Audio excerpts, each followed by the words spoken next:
শুভ নববর্ষের শুভেচ্ছা এবং অভিনন্দন জানিয়ে আজকে আপনার অনুমতি নিয়ে সভা শুরু করছি ম্যাম। প্রাথমিকভাবে ম্যাম এটা আমরা সেপ্টেম্বরে প্রথম মিটিং করেছিলাম, 9 সেপ্টেম্বরে অ্যাডমিনিস্ট্রেটিভ রিভিউ মিটিং হয়েছিল। আজকে আমাদের ওরই ফলো আপ আকারে আজকে আপনি আমাদের নির্দেশ দিয়েছিলেন অ্যাডমিনিস্ট্রেটিভ মিটিং করার জন্যে। ম্যাম মূলত বিভিন্ন ফেস্টিভ সিজনগুলো যাওয়ার পরে এখন আমাদের কাজের মধ্যে সকলকেই নামতে হবে এবং অ্যাডমিনিস্ট্রেটিভ মেশিনারিকে একটু আরও যাতে আমরা মানুষের পরিষেবার জন্য কাজে লাগাতে পারি এবং যে পাবলিক ডেলিভারি সিস্টেম আছে এটাকে আরও সুন্দর করতে পারি এবং সাধারণ মানুষের কাছে আমাদের প্রশাসন তরফ থেকে যে পরিষেবাগুলো দেওয়া হয় এটা আমরা সকল কাছে পৌঁছাতে পারি, এই উদ্দেশ্য নিয়েই আজকে আমাদের মিটিং। আমরা বিভিন্ন ডেভেলপমেন্টের কাজগুলো করেছি, তার সঙ্গে আমাদের আপনি মাঝে মাঝে নির্দেশ দিয়েছেন বিভিন্ন রেগুলেটরি কাজগুলো করার জন্যেও। এই সামগ্রিক আমরা আজকে ম্যাম আপনার নির্দেশ আমরা শুনবো এবং আলোচনা করব। আমার খুব পরিচিত একজন, আমার খুব মানে সহযোদ্ধা, ফ্রম দ্য বিগিনিং আমার সাথে কাজ করছে, বাবলা সরকার, আজকে মার্ডার হয়েছে এবং পুলিশের গাফিলতিতে অফকোর্স, কারণ ওর সিকিউরিটি আগে ছিল, উইথড্র করা হয়েছিল, ও আগেও অ্যাটাক হয়েছিল এবং ও মারা গেছে। আমি ফিরাদ হাকিমকে আর সাবিনাকে পাঠাবচ্ছি এক্ষুনি, সেই জন্য আগে আমি আরবান ডিপার্টমেন্ট, মিউনিসিপ্যালিটি ডিপার্টমেন্টে আলোচনা করে ছেড়ে দিচ্ছি, কারণ ওদের ডেটটায় ওরা হেলিতে চলে যাবে, আমি ব্যবস্থা করে দিয়েছি। আমার মনে আমি ডিএমরা যারা আছেন, এসপিরা যারা আছেন, যারা ভালো কাজ করছেন, বিডিও থেকে শুরু করে আইসি যারা আছেন বা বিভিন্ন ডিপার্টমেন্টের প্রিন্সিপাল সেক্রেটারি, স্পেশাল সেক্রেটারি বা ডাইরেক্টর যারা আছেন বা বিভিন্ন মিনিস্টাররা সকলে আছেন, সবাইকে হ্যাপি নিউ ইয়ার জানিয়ে আমি ফার্স্ট ইস্যুটা ধরতে বলবো, যেটা হয়ে গেলে ওরা চলে যেতে পারবে। Illegal occupation of government land. এখানে পঞ্চায়েতও আছে, এখানে ফরেস্টও আছে, এখানে ইরিগেশনও আছে, এখানে অন্যান্য ডিপার্টমেন্টও আছে, সাথে মিউনিসিপ্যালিটিও আছে, আরবান ডিপার্টমেন্টও আছে। আমি পরিষ্কার বলছি, যারা গভর্নমেন্ট ল্যান্ড দখল করে অলরেডি বসে গেছে, নতুন করে যেন আর কোনো এনক্রোচমেন্ট না হয়। এটা কিন্তু নতুন করে কোনো এনক্রোচমেন্ট হলে আমি সেই এলাকার এসপিকে এবং আইসিকে আমি সঙ্গে সঙ্গে অ্যাকশন নেব এবং বিডিওরাও বাদ যাবে না। ডিএমরাও যদি ভাবে আমি ঘরে বসবো, আমি এগুলো লক্ষ্য রাখবো না, আমি কাউকেই টলারেট করবো না। এবং মিনিস্ট্রি থেকে শুরু করে, কাউন্সিলর থেকে শুরু করে, পঞ্চায়েত থেকে শুরু করে কেউ যদি মনে করে নিজের স্বার্থে আমি জায়গা দিয়ে দেবো, সেটাকেও আমি টলারেট করব না। আইন কখনো বৈষম্য হয় না, আইন সবার জন্য এক। তাই আমি বিশেষ করে panchayat department, illegal urban department, municipality department and other department, জোর দখল যেগুলো দখল হয়ে গেছে অলরেডি অনেক দিন ধরে বামফ্রন্টের আমল থেকে, ইললিগাল অকুপেন্ট যারা, তাদের নিয়ে একটা পলিসি আজকে মিটিংয়ে করে দাও, যেটা হচ্ছে আমরা একটা, ওখানে অনেকে বাইরে থেকে আসছে, সরকারি জমির ওপরে ফ্ল্যাট তৈরি করছে বেআইনিভাবে এবং ফ্ল্যাটগুলোকে বিক্রি করে দিয়ে বাইরে চলে যাচ্ছে, আর কিন্তু এখানে থাকছে না, এটা স্থানীয় নয় বেশিরভাগ, আমি খোঁজ নিয়ে দেখেছি। তাকে যেখান থেকে পারো ধরে আনো। আরে এই জমিগুলোর মিউটেশন কে দিল? বিল্ডিং এর পারমিশন কে দিল? তাদের বিরুদ্ধেও কিন্তু অ্যাকশন হবে এবং অ্যাকশন অনুযায়ী কাজ হবে। এটা পুলিশ ডাইরেক্ট হাতে নেবে, জেলাকে দেবে না, স্টেট পুলিশ করবে। এখানে একটা পেনাল্টি ইম্পোজ করে যারা বসবাস করছে বা দোকানদার, তাদের জন্য একটা আগামী 6 মাস টাইম দাও। আমরা জানুয়ারি, ফেব্রুয়ারি, মার্চ, এপ্রিল, মে, জুন মাস পর্যন্ত টাইম দিলাম।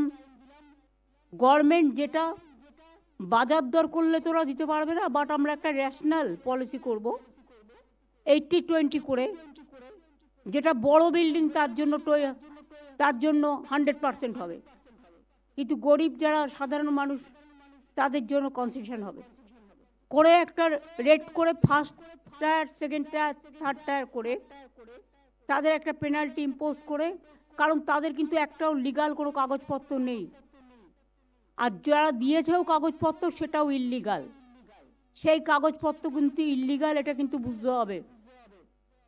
সুতরাং তাদের লিগালাইজ যাতে তারা করতে পারে, অরিজিনাল যেটা, আমরা ওদের প্রতি সিম্প্যাথেটিক, কিন্তু যারা এটা নিয়ে ব্যবসা করে খেয়েছে তাদের প্রতি আমরা সিম্প্যাথেটিক নই। একটা পেনাল্টি ইম্পোজ করে টাকাটা ধার্য করে দাও, যাতে তারা গভর্নমেন্টকে একটা টাকা দেয়, যে টাকাটা গভর্নমেন্ট বলবে, কিন্তু জুন মাসের মধ্যে করতে হবে। আর যারা কমার্শিয়াল বানিয়েছে তাদের জন্য কিন্তু 100% পেনাল্টি দিতে হবে। আর যারা বানিয়ে পালিয়ে গেছে তারা যেখানেই যাক সেখান থেকে ধরে আনতে হবে, এবং দরকার হলে তার প্রপার্টি ক্রোক করে, যেটা ইডি সিবিআই করে, এটা করতে হবে। এখানে আমি কোনো এক্সকিউজ শুনবো না। কোনো নেতারা যদি এর জন্য দাবিদারি করে, যে পার্টিরই হোক, আমি তাদের কথাও শুনবো না। আইন আইন, গরিব লোকের কোনো দোষ নেই, এবং সাধারণ লোক বেচারা ভাবছে সে একটা বাড়ি করছে, বাড়িটা আমি একটা ফ্ল্যাট নিই, তার দোষ নেই। দোষটা হচ্ছে যে করেছে ইল্লিগাল কাজটা, আর যে মিউটেশন দিয়েছে এবং সমস্ত লাইসেন্স দিয়েছে, তাদের ব্র্যাকেট করো, তাদের ব্ল্যাকলিস্টেড করো, সে যেই হোক। আমিও যদি করে থাকি আমাকেও ব্ল্যাকলিস্টেড করো, আর আগের কোনো অফিসারও যদি করে গিয়ে থাকে তার পেনশনও এর মধ্যে আসবে, তাদের বিরুদ্ধেও কিন্তু তোমাকে অ্যাকশান নিতে হবে। তোমরা অনেক সময় অফিসারদের কেস করে ছেড়ে দাও, ক্লোজ করে দাও কিছু পাইনি বলে, কিন্তু আমি দেখেছি তোমরা এক একজনের ক্ষেত্রে এক এক রকম ব্যবস্থা নাও। এখানে যে কমিটিটা হবে অ্যাকশান নেওয়ার, তাতে IPS IAS সবাই থাকবে,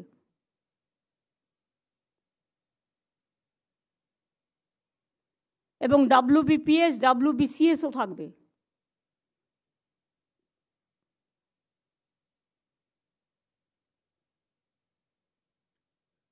আর এই কমিটিটা হেড করবে নন্দিনী,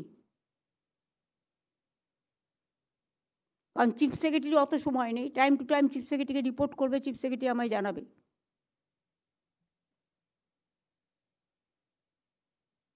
ববি, এটা আমার বলার ছিল মিউনিসিপ্যালিটি অ্যান্ড আরবান ডিপার্টমেন্ট এবং পঞ্চায়েত ডিপার্টমেন্টকে।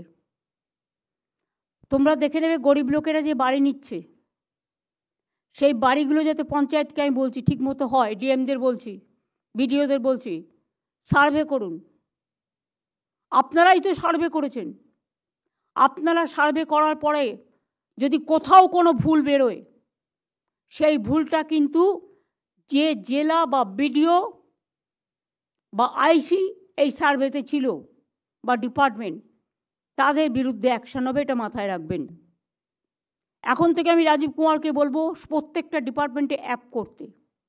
প্রত্যেকটা টাকা আমাদের ব্যাংকের থ্রুতে যায়, কিন্তু আজকালকার দিন সময় খারাপ, হ্যাক করে নেয়, ব্যাংকের টাকাও হ্যাক হয়ে যায়, ব্যাংক নিজেরটাও ঠিকমতো কেয়ার করে না।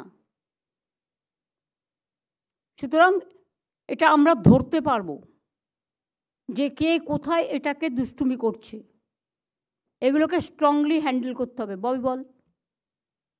দিদি, একটা ছোট্ট ছিল যে আপনি অ্যাপ করতে বলছেন ব্যাংকের, সার্ভেটাও আমাদের নিজেদের ক্ষেত্রে আমি দেখেছি, সার্ভেতেও অনেক সময় ভুল রিপোর্ট হয়ে যাবে। সার্ভেটাকে যদি আমরা লোড করে অ্যাপে করে নিই, তাহলে কালকে আমি করেছি কি ও করেছে এটা দায়িত্ব এড়াতে পারবে না। সার্ভেটার রিপোর্টটা এবং সার্ভের ছবিটা অ্যাপের মধ্যে থাকবে এবং আমার সিগনেচারটা অ্যাপের মধ্যে থাকবে, তাহলে আমি আমার দায়িত্ব এড়াতে পারবো না। এটা করে দাও, এটা ভালো প্রপোজাল। প্রত্যেকে দায়িত্ব নিতে হবে, কোনো খারাপ হলে গভর্নমেন্টের দায়িত্ব, আর ইন্ডিভিজুয়াল পালিয়ে যাবে, এটা হবে না। হ্যাঁ অরূপ বল। আমরা যে হাউজিং বোর্ড থেকে যে আমাদের রেরা হয়েছে, রেরায় আমরা পঞ্চায়েত এবং ইউডিকে বলেছি যে একটা পোর্টাল জয়েন্টলি করতে। ইললিগাল বিল্ডিং আটকাতে গেলে রেরাকে সব থেকে আগেই আনতে হবে, কেন এখন আপনি 3 কাঠার উপরে 6টা ফ্ল্যাটেও রেরাকে করেছেন। অধিকাংশ বিল্ডিং এরা বিল্ডিং স্যাংশন নিয়ে নিচ্ছে, ফ্ল্যাট বিক্রি করছে, লোকে জল পাচ্ছে না, ড্রেনেজ নেই, কিচ্ছু নেই। সেই জন্য রেরা যদি রেজিস্ট্রেশন হয়, রেরার তাকে ফাইন করার ক্ষমতা আছে, এমনকি জমি ক্রোক করার ক্ষমতা আছে, এমনকি কাজ বন্ধ করার ক্ষমতা আছে। ইমিডিয়েট যদি ইউডি এবং পঞ্চায়েত, আমি তাদের ডিপার্টমেন্টের সঙ্গে অনেকবার মিটিং করেছি, তারা যদি এটাকে আমাদের একটা জয়েন্ট অ্যাপ হয়, তাহলে কিন্তু এটাকে আটকানো যাবে। মিউনিসিপ্যালিটি, পঞ্চায়েত, রেরা, স্পেশালি যাদের কাছে ম্যাক্সিমাম জমি আছে দেখে নাও। এবং ইরিগেশন ডিপার্টমেন্টও অনেকে নদীর ওপরে বসে আছে, ফলে নদী বন্ধ হয়ে যায়, বাঁধ ভেঙে যায়। তাদের অন্য জায়গায় শিফট করার ব্যবস্থা করতে হবে। গরিব মানুষকে তো আর ফেলে দেওয়া যাবে না, তারাই আমাদের সম্পদ। তাদের অন্য জায়গায় ফাঁকা জায়গায় দেখে ডিএমের সাথে কথা বলে ব্যবস্থা করতে হবে। এর জন্য প্রত্যেকটা ডিএমকে আমি বলছি তার নিজস্ব এলাকায় এটাকে দেখে নিতে হবে। আর দিদি পুলিশকে দেখতে হবে যাতে আবার কেউ না এসে বসে পড়ে। অনেকে ফ্ল্যাট নিচ্ছে, পুলিশকে যতই বলা হোক, পুলিশ কিছুতেই এটা করে না। আবার এসে বসে আছে। প্রবলেম কি, এরা 2 কতজনকে বছর 3 দেবো? বছর একটা সার্ভিসে থাকে। ইলেকশন কমিশন নিয়ম করে দিয়েছে 3 বছর পর পর ট্রান্সফার হতে হবে। 3 বছর এক জায়গায় কেউ থাকতে পারবে না। এই নিয়মের জালে আমরা ফেসে গেছি। যে 3 বছরের জন্য কাজ করতে যাচ্ছে, ডিএমই হোক, এসপি হোক বা অন্যান্যরাই হোক, তারা ভাবছে আমার তো 3 বছর 2 বছর কাজ, আমি আমারটা করে দিয়ে চলে যাই, আমার কি দরকার প্রোঅ্যাক্টিভ হওয়ার। তো এখন থেকে আজকে সিদ্ধান্ত নেওয়া হচ্ছে, তার সময় যদি কোনো ইললিগাল কাজ করা হয়ে থাকে সেটাকে স্ট্রংলি হ্যান্ডেল করে সে যেখানেই থাকুক তাকে ধরা হবে। আর বারবার বলা হচ্ছে যে কোনো কেউ ট্রান্সফার হলে কোন কোন কাজ চলছে, কোনটা তিনি করেছেন, সেগুলোর একটা পরিষ্কার একটা চিত্র যে জয়েন করবে তার হাতে দিয়ে দেওয়ার জন্য, কিন্তু সেটা করছেন না। আমি এটা মনোজকে বলবো আবার বলে দিতে। ববি আর সাবিনা বেরিয়ে যাও।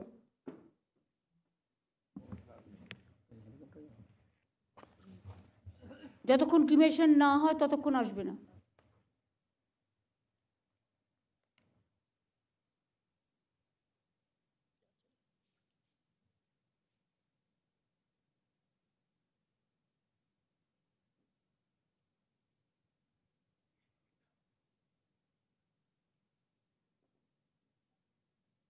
এটা হলো illegal occupation of government land. পুকুরের ওপরে বাড়ি করে দিচ্ছে। আরে আগে তো দিনের পর দিন, আমাকে আজকে 2006 সালের জমির টাকা দিতে হচ্ছে। ল্যান্ড অ্যাকুইজিশন করে বামফ্রন্ট সরকার চলে গেছে বাইরে, বড় বড় কথা। 6 সালে যা মার্কেট প্রাইস ছিল, আজকে 24 সালে মার্কেট প্রাইস অনেক বেড়ে গেছে। আমাকে আজকের মার্কেট প্রাইসে দিতে হচ্ছে, আর সব চলে যাচ্ছে কোর্টে। কোর্ট তো আর বুঝবে না আমার টাকা আছে কি নেই, সে একটা সিদ্ধান্ত দিয়ে দিচ্ছে। গভর্নমেন্ট টাকাটা পাবে কোথায় এটা তো বোঝবার ক্ষমতা আমাদের আছে। আমি 2006 সালের টাকা কেন দেব? আমার গভর্নমেন্টের আমলে যদি কিছু জমি অ্যাকুইজিশন হয় সে টাকা আমি দেব। এটা স্টেট ক্যাবিনেটে নিয়ে এসে সিদ্ধান্ত নিতে হবে। একে তো লোনের বোঝা, প্রতি বছর 75,000 টাকা, 1 লাখ টাকা দিতে হচ্ছে। 75,000 কোটি টাকা, 1 লাখ কোটি টাকা দিতে হচ্ছে। তার উপরে যত জমি কিনে গেছে, নিজেরা এনজয় করে গেছে, অত্যাচার করে গেছে, দখল করে গেছে, আর সেই টাকা আজকে আমাদের দিতে হচ্ছে। আর এদের মুখে আবার বড় বড় কথা।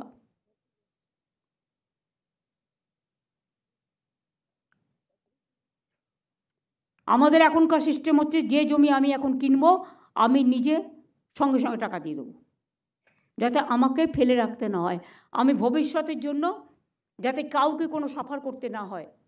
এটা একটা গভর্নমেন্টের সিস্টেম হওয়া উচিত বলে আমি মনে করি।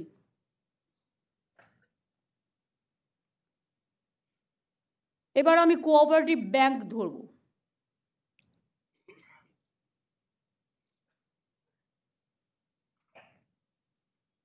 স্টেট কোঅপারেটিভ ব্যাংকের চেয়ারম্যান কিন্তু চিফ সেক্রেটারিকে করেছিলাম আমি।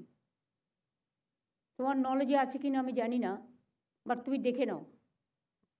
দ্বিবেদী তুমি তো জানো, স্টেট কোঅপারেটিভের ব্যাংকের চেয়ারম্যান আমি কিন্তু চিফ সেক্রেটারিকে করেছিলাম। ম্যাম,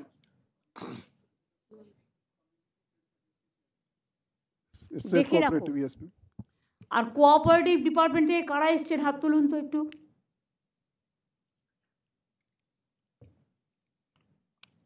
হ্যাঁ, আর কারা আছেন? আপনি তো মিনিস্টার, প্রিন্সিপাল সেক্রেটারি, বাদ বাকি একটু দাঁড়িয়ে যান। না, হাত তুললেও হবে।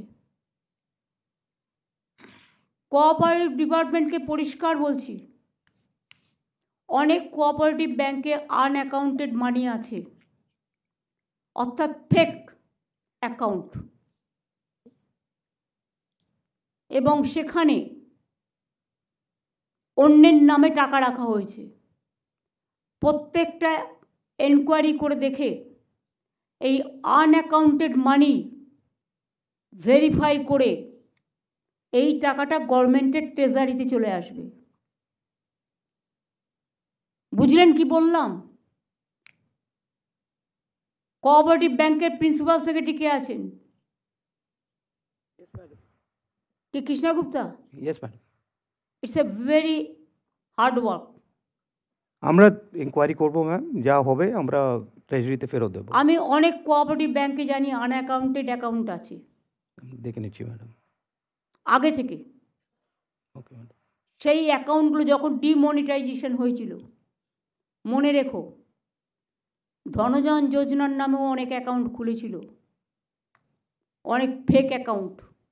জি ম্যাডাম। সেগুলো দেখে নাও, সেই লোকটা জীবিত আছে, তার এক্সিস্টেন্স আছে না নেই। যদি থাকে ফিজিক্যালি ভেরিফিকেশন হবে, নিয়ে একদম স্টেট ওগুলোকে সিজ করে রাইট, ঠিক আছে ম্যাডাম। গভর্নমেন্ট ট্রেজারিতে আসবে। আমি 2 মাস টাইম দিলাম, জানুয়ারি আর ফেব্রুয়ারি, এর মধ্যে কাজটা কমপ্লিট করতে হবে। মার্চে ফাইন্যান্সিয়াল ইয়ার শেষ হবে। ডিএমদেরও এটাকে নজর রাখতে হবে, এটা বড় কাজ।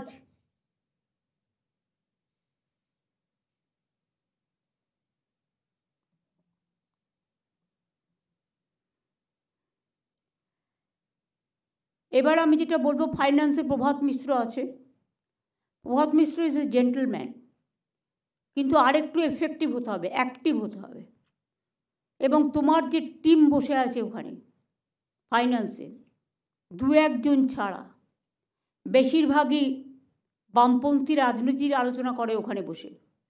ওটা একটা আলিমুদ্দিন স্ট্রিট বানিয়ে দিয়েছে। দরকার হলে তুমি নতুন লোক নিয়ে এসো, এফিশিয়েন্ট লোক নিয়ে এসো, নিয়ে কাজটা করাও। আমি নিজে সারপ্রাইজ ভিজিট করেছি কয়েকবার, আমি নিজে গিয়ে এটা দেখে এসেছি। আমি নিজে না দেখলে কথা বলতাম না, এবং আমার কাছে ইনফরমেশনও আছে। ফাইলের পর ফাইল, এত উঁচু ফাইল চলছে, কি করে মিছিল মিটিং হবে? এটা মিছিল মিটিং করার জায়গা না, এটা জনগণের কাজ করবার জায়গা, এটা মাথায় রাখতে হবে। প্রত্যেকটা ডিপার্টমেন্টকে আমি বলবো খোঁজ নিতে, যেটা আমরা খোঁজ নিই না, including authority, society, development authority, বিভিন্ন অর্গানাইজেশন, কত ফিক্সড ডিপোজিট ব্যাংকে তারা রেখেছেন, অনেকে খোঁজই রাখেন না। আমাদের একটু জানান তো কোন ডিপার্টমেন্টের, একটা ডিপার্টমেন্টের আন্ডারে অনেক সোসাইটি আছে, অনেক ডেভেলপমেন্ট বোর্ড আছে, তারা বছরের পর বছর অনেক ফিক্সড ডিপোজিট রেখে দিয়েছেন সেই ডিপার্টমেন্টের জন্য। কিন্তু একটা প্রিন্সিপাল সেক্রেটারি আসে আর একজন চলে যায়, কেউ খোঁজ রাখে না। ফাইন্যান্সটা খুব ইম্পর্ট্যান্ট আমাদের কাছে, সবটাই ইম্পর্ট্যান্ট, এটা আমাদের নলেজে এসছে বলেই বলছি। কোন ডিপার্টমেন্টে, কোন ডেভেলপমেন্ট বোর্ডে, কোন সোসাইটিতে কত টাকা নন ইউটিলাইজেশন পড়ে আছে গভর্নমেন্টের, এবং কত টাকা ফিক্সড ডিপোজিট পড়ে আছে, এবং ডেভেলপমেন্ট বোর্ড হোক বা কমিটি হোক বা ট্রাস্টি হোক বা সোসাইটি হোক, তাদের কাছে এখন কত টাকা আছে তার ডিটেলসটা আমার কাছে পাঠাতে হবে উইদিন 15 days। আপনারা সিএসকে পাঠাবেন, সিএস আমার কাছে পাঠাবে। ডিএমদেরও বলছি জেলা ওয়াইজেও দেখে নিন। ডিএমরা শুনতে পাচ্ছেন? মালদার ডিএম আপনার ওখানে তো আজকে আমার একজন পুরো সহকর্মীকে মার্ডার হয়ে গেল এসপির অপদার্থতার জন্য। তার সিকিউরিটিও আগে তুলে নেওয়া হয়েছিল, আমি পার্সোনালি চিনতাম। আগেও সে অনেকবার অ্যাটাক হয়েছে, সে ইলেক্টেড জনপ্রতিনিধিও ছিল। এটা খুব দুর্ভাগ্য আমাদের।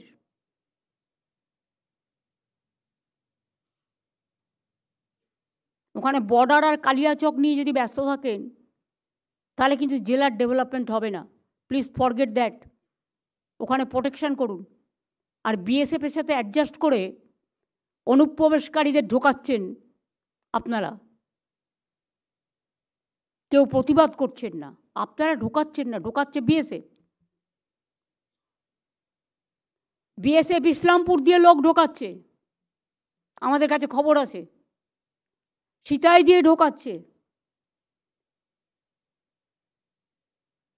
চোপড়া দিয়ে ঢোকাচ্ছে, আরো অনেক জায়গা দিয়ে ঢোকাচ্ছে।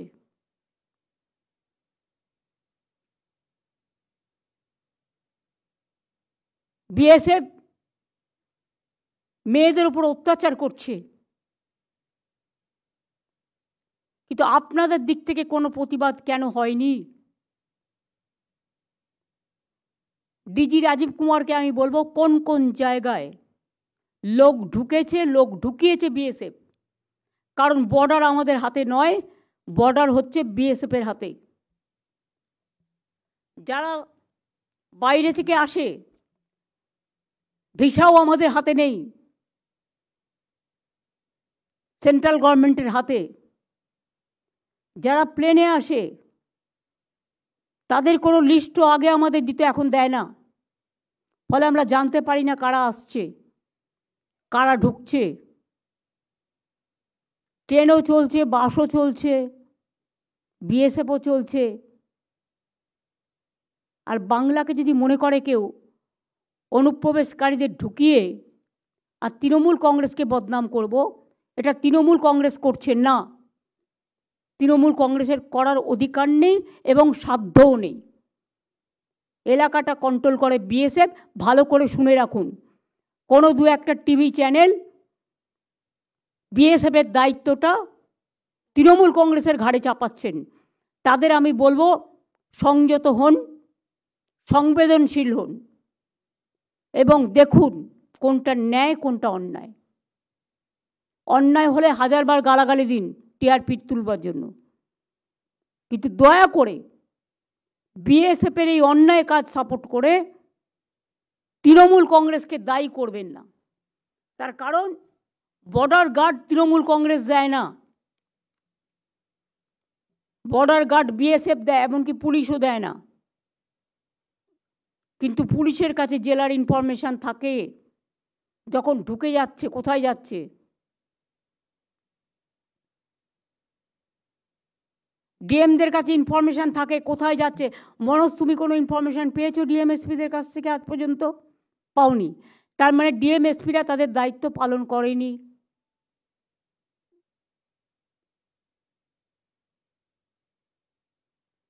রাজীব কুমার আমাকে কিছু কিছু ইনফরমেশন দিয়েছে এবং আমি লোকাল ইনফরমেশন পেয়েছি কিছু।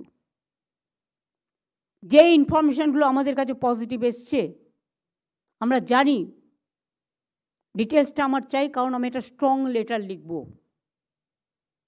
কেন এটা করা হচ্ছে। আমরা তো চাই ওখানেও শান্তি থাক, এখানেও শান্তি থাক। আমাদের তো দুই বাংলার মধ্যে আমাদের কোনো খারাপ সম্পর্ক নেই, চিরকালই আমরা এক ভাষায় কথা বলি, এক ভাষায় পথ চলি। চিকিৎসার কারণে কেউ আসতেই পারে, মানবিকতার কারণে কেউ আসতেই পারে, কিন্তু আমাদের জানাতে হবে। এটা আমি তাদের কথা বলছি না। এখানে গুন্ডা পাঠিয়ে দেওয়া হচ্ছে, বর্ডার দিয়ে খুন করছে, চলে যাচ্ছে, এই রকম লোক পাঠানো হচ্ছে। এটা বিএসএফের অনেক ভেতরকার কাজ। এর মধ্যে কেন্দ্রীয় সরকারের একটা ব্লুপ্রিন্ট আছে। কেন্দ্রীয় সরকারের ব্লুপ্রিন্ট যদি না থাকতো এটা হতো না। আমি বারবার কেন্দ্রীয় সরকারকে বলেছি যে যা করবেন আপনারা সেটাই আমাদের পথ, কিন্তু আমি যদি দেখি আমার রাজ্যকে ডিস্টার্ব করবার জন্য জঙ্গি হানাকে কেউ মদত দিচ্ছেন, সেক্ষেত্রে তো আমাদের প্রতিবাদ করতেই হবে। সেই জন্য আমাদের প্রতিবাদপত্র যাবে। সুতরাং অ্যামাউন্ট ফিস্টের ব্যাপারটা আমি বলে দিয়েছি। আর একটা হচ্ছে amount of funds available with the various development authorities, এটাও বলে দিয়েছি। এবার হচ্ছে মার্চে ফাইন্যান্সিয়াল ইয়ার শেষ, যে ডিপার্টমেন্টগুলোকেও টাকা পেয়েছেন কিন্তু ডেভেলপমেন্টের কাজ স্যাংশন আছে, প্রজেক্ট চলছে অনগোয়িং, সেগুলোকে কমপ্লিট কিন্তু আপনাকে মার্চের মধ্যে করতে হবে। এই ফাইন্যান্সিয়াল ইয়ারের টাকা এই ফাইন্যান্সিয়াল ইয়ারে খরচা করতে হবে আপনাকে, কিন্তু তাড়াতাড়ি খরচা দেখাতে গিয়ে নিজেরা এমন কিছু করবেন না, এটা কোনো এনজয় করার খরচা নয়। প্লিজ রিমেম্বার, এটা জনগণের কাজ করার খরচা। টাকাটা আমাদের কাছে বহু মূল্যবান। গতি আনুন কাজে। নিজের থেকে কোনো প্রোঅ্যাক্টিভ হব না, এ মানে অ্যাভয়েড করুন, বি মানে ব্লক করে দিন, সি মানে কি আর বলবো, কনফিউশন ক্রিয়েট করে দিন, আর ডি মানে ultimately it will be a destruction work instead of construction. ABCD বন্ধ করুন। এ মানে অ্যাক্টিভ হন, বি মানে বোল্ড হন, সি মানে ক্রিয়েটিভ হন, ডি মানে ডেভেলপমেন্টটা করুন, আর ই মানে এনার্জেটিক হন, আর এফ মানে ফাইন্যান্সিয়াল পজিশনটাকে ঠিক রাখুন, আর জি মানে গভর্নমেন্টটা মানুষের, মামাটি মানুষের, এটাকে দেখে রাখতে হবে। আমি অনেক সময় লক্ষ্য করি ভোটার লিস্ট থেকে শুরু করে সব কাজে, ভোটার লিস্টে ব্লকের যাদের ডিএমরা দায়িত্ব দিয়েছিলেন তারা বসেছে কিনা ডিএমরা একবারও এনকোয়ারি করে দেখেছেন? আমি অনেক জায়গায় শুনেছি তারা বসেনি, কারণ ডিএমরা তো জানে এতে তো আমার কোনো যায় আসে না, আমি তো ডিএম থাকবই, বা আমি কোনো অফিসারে চলে যাব। ফেস তো আমাদের করতে হবে, জনগণকে ফেস করতে হবে।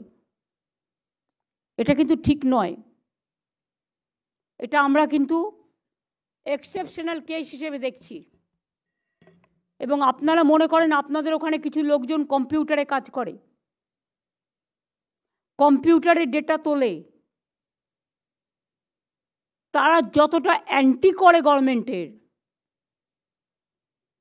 ইনফরমেশন পাস করে অপোজিশনকে, এন্টায়ার এক্সেপশনাল কিছু ছাড়া ডিএম নিজের মতো লোক নেন, বসান, এসপি জেলায় গেলে নিজের মতো ককাস তৈরি করেন, এবং তারা কাজের গুরুত্ব না দিয়ে, সার্ভে না করে, রিভিউ না করে, এই লোকগুলোর উপর নির্ভরশীল চেঞ্জ করেন না কখনো। আরে মাঝে মাঝে চেঞ্জ তো করতে হবে 2-3 বছর পর পর। যারা কাজ করে না, যারা কাজগুলোকে ব্লক করে, তাদের প্রশ্রয় দিলে আপনাকে ডিএম রাখা হবে কেন? ডিএম তো সরকারের ডিস্ট্রিক্টের মুখ, এসপি তো সরকারের প্রশাসনের মুখ। তাদের নেতৃত্বে যদি আমি দেখি, কাঁচা গ্রামের রাস্তাতেও, কাঁচা রাস্তাতেও গাড়ি ঢুকে যাচ্ছে, আলু চলে যাচ্ছে, আমসের আমদানি হচ্ছে। কোথায় গেল আপনাদের মোবাইল চেক আপ? কোথায় গেল নাকা চেকিং? সাধারণ মানুষকে দয়া করে ডিস্টার্ব করবেন না, এটা বললাম বলে। আর এটা বললাম বলে লোকের কাছে একটা কিছু নিয়ে তাকে ছেড়ে দেবেন না। আজকালকার দিনে মনে রাখবেন, মিডিয়া যেমন অ্যাক্টিভ, সোশ্যাল মিডিয়াও অ্যাক্টিভ, পাবলিকও অ্যাক্টিভ। একটা গ্রামের কৃষকও জানে কে কোথায় কি করে বেড়াচ্ছে, খবর কিন্তু আমাদের কাছে আসে।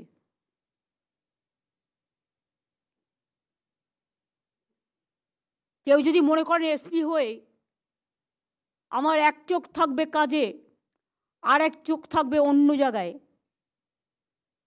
তাহলে এসপি হওয়ার প্রয়োজন নেই।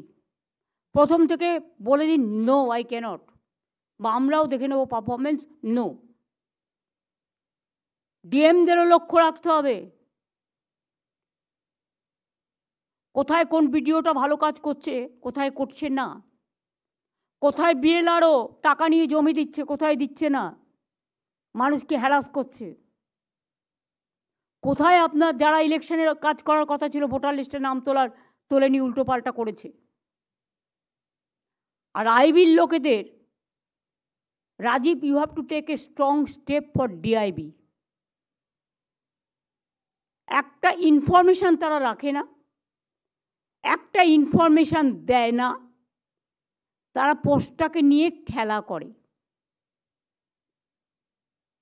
খেলা অর্থে আমি বাস্তব খেলার কথা বলছি না, অবাস্তব খেলা, অনৈতিক খেলা, এগুলোকে চেঞ্জ করে দাও। আর তোমাদের আবার আছে, পুলিশ প্রীতি তোমাদের এক একজনের এক এক রকম আছে। যারা সত্যিকারে কাজ করে, অনেক সৎ পুলিশ অফিসার আছে, খেটে খায়, তাদের দিকে তোমরা নজর দাও না। লবি চলে, লবি। এই লোকটা আমার বন্ধু, একে প্রমোশন দিতে হবে, ওই লোকটা আমার পরিচিত, ওকে আগে নিয়ে আসতে হবে। কেন, কিসের জন্য? যে কাজের লোক হবে তাকে দিতে হবে, যে কাজের লোক না হবে কোনো লবি চলবে না। লবি একটাই, লবি হচ্ছে মানুষের।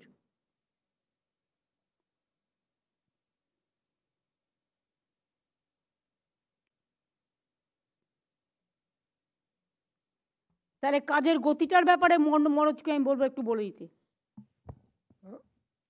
জি ম্যাম, আপনি গত মিটিংয়েও আমাদের নির্দেশ দিয়েছিলেন যাতে কাজের আমরা গতি আনতে পারি এবং মনিটরিং আর সুপারভিশন যদি আমরা ঠিক মতন করি তাহলে যারা স্থানীয়ভাবে কাজ করছেন ওদের মধ্যে উৎসাহ বাড়বে। আর যদি কোনো গাফিলতি অথবা কোনো খামতি থাকে এটাও সুপারভাইজারি অফিসার্স ওটাকে ঠিক মতন ইন্টারভেনশন করতে পারেন। তাহলে উইদাউট লস অফ টাইম এবং বেশি কোনো টাকা না লেগে আমরা কাজের মধ্যে আরও গতি আনতে পারি এবং ভালোভাবে আমরা পরিষেবা দিতে পারি। ম্যাম, আপনি আমাদের বলেছিলেন যাতে এটা ভালো করে ডকুমেন্টেশন করা হয়, তো আমরা field inspection, monitoring and supervision একটা অ্যাপ এবং পোর্টালও তৈরি করেছি। আমরা বিভিন্ন ডিপার্টমেন্টের অফিসারদের সঙ্গে বসে ওদেরকে ওরিয়েন্টেশনও করা হয়েছে। এর মূল দায়িত্ব এটা হচ্ছে ম্যাম, যেটা আপনি আগেও বলেছিলেন, মিড ডে মিল স্কিম হোক, স্কুলস হোক, হেলথ সেন্টার, আমাদের এমআর শপস, আমাদের এখন প্যাডি প্রকিউরমেন্টে কাজ চলছে, বিভিন্ন যে ফিল্ড লেভেলে কাজগুলো হচ্ছে এটা তদারকি করা এবং ফিল্ডে ভিজিট করা। আগে ভিজিট খুব বেশি হতো, এখন দেখা যাচ্ছে ভিজিট কমে গেছে এবং সেই জন্যে ভালো সুপারভিশন এবং মনিটরিংয়ের কাজ হচ্ছে না। তো আমরা এই পোর্টালের মাধ্যমে আমরা এনশিওর করব কি অ্যাটলিস্ট 2 দিনে ফিল্ড অফিসার্স ফিল্ডে ভিজিট করবেন এবং শুরু করবেন ওখান থেকে যেখানে সাধারণভাবে কেউ যায় না। অনেক এরিয়াগুলো আছে ওখানে অনেক অফিসার্স বা ওদের সাবঅর্ডিনেটস কেউ ভিজিটই করেন না। ওখানকার স্থানীয় মানুষের কি অসুবিধা হচ্ছে এটাও জানার কোনো সুযোগ থাকে না, যেহেতু কেউ ওখানে পৌঁছতে পারে না বা যাওয়ার সময় থাকে না। তো আমি জিজ্ঞেস অনুরোধ, করো না মিড ডে মিলে কভার করে ভিজিট করেছে। হ্যাঁ, মিড ডে মিলের ম্যাডাম লাস্ট মিটিংও ভিডিওদের কাজ বলেছিলেন কি? ডিএম আইসিদের বলা হয়েছে বারবার ভিজিট করতে, ডিএম কেন মনিটরিং করবে না এটা? আমি যেমন রাজ্যে তোমার আন্ডারে একটা সেল করে দিচ্ছি to review every department and to submit me a report within a month, G ma'am, সেই রকম প্রত্যেকটা ডিএমও তোমাকে এক মাসে কি হচ্ছে না হচ্ছে টোটাল রিপোর্ট দেবে। জি ম্যাম। তো ম্যাম আইসিডিএস সেন্টার কতবার ভিজিট করেছে জিজ্ঞেস করো তো। যে কোনো একজন ডিএম একটু বলুন। Jalpaiguri ICDS, mid day meal, paddy procurement centre, আপনাদের ভিজিট কীরকম হচ্ছে একটু ফিডব্যাক দিন। হ্যাঁ স্যার, আমাদের যতগুলো অফিসার্স আছে, আমাদের ভিডিও থেকে স্টার্ট করে এসডিও এডিএম সবাইকে আমরা ট্যাগ করেছি, প্রত্যেককে এক জিপি আমরা ট্যাগ করেছি স্যার। ওরা স্যার ভিজিট করছে, ওখানে মিড ডে মিল আমরা দেখছি স্যার। আইসিডিএস সেন্টারও আমরা ভিজিট করেছি, ওখান থেকে আমরা দেখতে পেরেছি অনেকগুলো সেন্টার যেটা ডাইলেটেড আছে ওটা আমরা স্যার কালেক্ট করে ডিপার্টমেন্টকেও পাঠিয়েছি ফর অ্যাপ্রুভাল স্যার। এর সঙ্গে স্যার আমরা সিপিসি গুলো আমরা ভিজিট করছি, ওখানে আমরা দেখছি কোনোভাবে কোনো বাটা কাটা হয় না স্যার, তো ওখানে কোনো প্রবলেম হয় না। আমরা ফার্মার সঙ্গে মিটিং করেছিলাম স্যার, ফার্মার রেজিস্ট্রেশনও আমরা জোর দিচ্ছি স্যার। এর সঙ্গে সঙ্গে আমরা স্কুল ভিজিটও করেছি স্যার। তো যেরকম ইনস্ট্রাকশন দিয়েছেন ম্যাডাম আমরা ওইরকম ইন্সপেকশন গুলো সবাই করছি স্যার, পুলিশও আমাদের সঙ্গে যাচ্ছে স্যার। আমার কথা হচ্ছে যে টাকাটা অলরেডি বাজেটে রাখা হয়েছিল ফর এই ইয়ার, Yes. নতুন প্রজেক্ট না দিয়ে ওটা কিন্তু কর্তব্য পালনের মধ্যে পড়ে না। কর্তব্য হচ্ছে যে টাকাটা এই বছরে বাজেটে রাখা হয়েছে বিভিন্ন ডিপার্টমেন্টের, সেই টাকাটা কতটা খরচা হয়েছে কতটা খরচা হয়নি, এবং যদি না হয়ে থাকে কেন হয়নি, আমাকে 2 মাসের মধ্যে সেটা করতে হবে। Yes ma'am.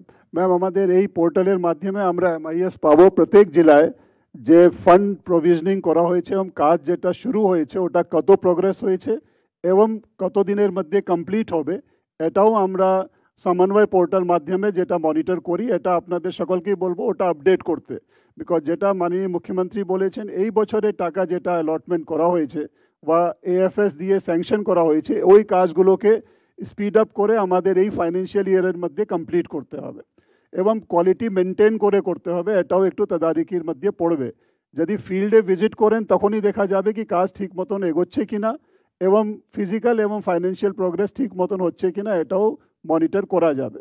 তো আমি আপনাদের সকলকেই বলবো আমাদের যেটা দুটো ইন্সপেকশন অ্যান্ড মনিটরিং পোর্টাল হচ্ছে, ফিল্ডে গিয়ে যে কাজগুলো যে পরিকাঠামো তৈরি হয়ে গেছে এর তদারকি করা, এবং সমন্বয় পোর্টাল হচ্ছে যেখানে যার মাধ্যমে আমরা যে কাজগুলো চলছে ওর কি অগ্রগতি হচ্ছে এটাকে মনিটর করা। এটা ম্যাম আমরা পুরোপুরি ডকুমেন্ট করছি এবং প্রত্যেক মাসে এমআইএস নিয়ে প্রত্যেক অফিসার এবং ডিপার্টমেন্ট এবং জেলা ডিএমদের কি অগ্রগতি হয়েছে কি প্রোগ্রেস হয়েছে এটা এমআইএস মাধ্যমে আপনাদেরকে প্রত্যেক মান্থলি একটা রিপোর্ট দেবো ম্যাম। এটা 2011 সালের পরে আমাদের এক্সপেন্ডিচার মানে যেটা আমরা ডেভেলপমেন্ট এক্সপেন্ডিচার আমাদের 4.5 টাইমস ইয়েস ম্যাম, বেড়েছে ম্যাম। হ্যাঁ, এবং ক্যাপিটাল এক্সপেন্ডিচার বেড়েছে 10 গুণ। তো এগুলো তো সবই মানুষের জন্য করা। Yes ma'am. সেক্ষেত্রে মানুষ যদি সুবিধাটা না পায় তো দায়িত্ব কাদের? যারা আমাদের। দায়িত্বে আছে ইমপ্লিমেন্টেশনের, Yes. তারা যদি দায়িত্বটা না করে দায়বদ্ধতা নিয়ে, তাহলে কি করে হবে? আমি এখন থেকে বলবো আপনাদের, বর্ষা শুরুর আগে একদিকে তো এই ফাইন্যান্সিয়াল ইয়ার আছে, অন্যদিকে জানুয়ারি থেকে জুন হলো রাজ্যের মূল কাজের সময়। তার মধ্যে আবার মাধ্যমিক উচ্চ মাধ্যমিক পরীক্ষা পড়বে, মাদ্রাসা পরীক্ষা পড়বে, পরীক্ষার মতো চলবে। এডুকেশন ডিপার্টমেন্ট করবে, পুলিশ দেখে নেবে, ডিএমরা সাহায্য করবে, সেটা কয়েকটা দিনের ব্যাপার। কিন্তু সেইটা করতে গিয়ে আর মাঝে মাঝে ইলেকশন আসছে বলে ব্যাস ছুটি, লোকসভা ইলেকশনের নামে 3 মাস ছুটি, কোনো কাজ নেই, আবার বাই ইলেকশনের নামে 1 মাস ছুটি। এই ছুটি কাটানো তো বন্ধ করুন। এই সময়টাকে সঠিকভাবে ব্যবহার করতে হবে। জানুয়ারি থেকে জুন একটা তো হচ্ছে অনগোয়িং কাজ, ফাইন্যান্সিয়াল ইয়ারের ডেডলাইন মেনে করতে হবে। পরবর্তী আর্থিক বছরে সমস্ত কাজের জন্য এখন থেকে প্ল্যান করে নিন। যাতে এপ্রিলের প্রথম সপ্তাহেই ওয়ার্ক অর্ডার দেওয়া যায়। বর্ষাকালে যেসব কাজ হয় সেটা হচ্ছে বৃক্ষরোপণ। ফরেস্ট ডিপার্টমেন্টকে বলবো সেগুলোর জন্য এখন থেকে প্রস্তুতি নিন। আর 2025-26 সালের সমস্ত স্কিম 31শে ডিসেম্বর 2025-এর মধ্যে শেষ করতে হবে। এটা আমি এফএসকেও বলবো যে এটাকে দেখে নেওয়ার জন্য।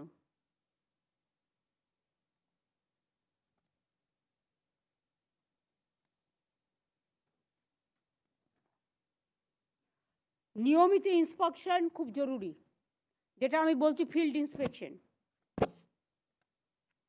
নিয়মিত ইন্সপেকশন খুবই জরুরি, এবং যেটা আমি মনে করি ডিএম, এসডিও, বিডিও সহ প্রতিটা ডিপার্টমেন্টের, লাইন ডিপার্টমেন্ট ফিল্ড অফিসাররা নিয়মিত ফিল্ডে গিয়ে কাজ করুন। বেনিফিশিয়ারিদের সাথে কথা বলুন, তারা টাকাটা পেয়েছে কিনা, তারা কাজটা কত দূর এগোতে পেরেছে, তারা কিভাবে ভালো করে আরও কাজ করতে চায়। রাজ্য স্তরে প্রিন্সিপাল সেক্রেটারিদের দিয়েও তাদের সারপ্রাইজ ভিজিট করাতে হবে। শুধু কলকাতা অফিসে বসে থাকলে হবে না, সারপ্রাইজ ভিজিটও করতে হবে। সরাসরি মুখ্যমন্ত্রীর একটা গ্রিভ্যান্সেস রিডারেশন সেল আছে। আগে দেখতাম খুব ইনিশিয়েটিভ নেওয়া হতো, এখন দেখছি দায় সারাভাবে ছাড়া হচ্ছে। মানুষ যখন তাদের কথা আপনাদের না পায় আমাকে জানায়, আপনারা কি মনে করেন না এটাকে গুরুত্ব দেওয়ার প্রয়োজন আছে? এটা এখন থেকে রাহুল থাকবে দায়িত্বে, এবং আমার পুরো সিএমও এটাকে মনিটরিং করে। দায় সারাভাবে যারা কাজ করবেন, আমিও কিন্তু দায় সারাভাবে তাদের প্রতি কর্তব্য করব, এটা মাথায় রাখতে হবে।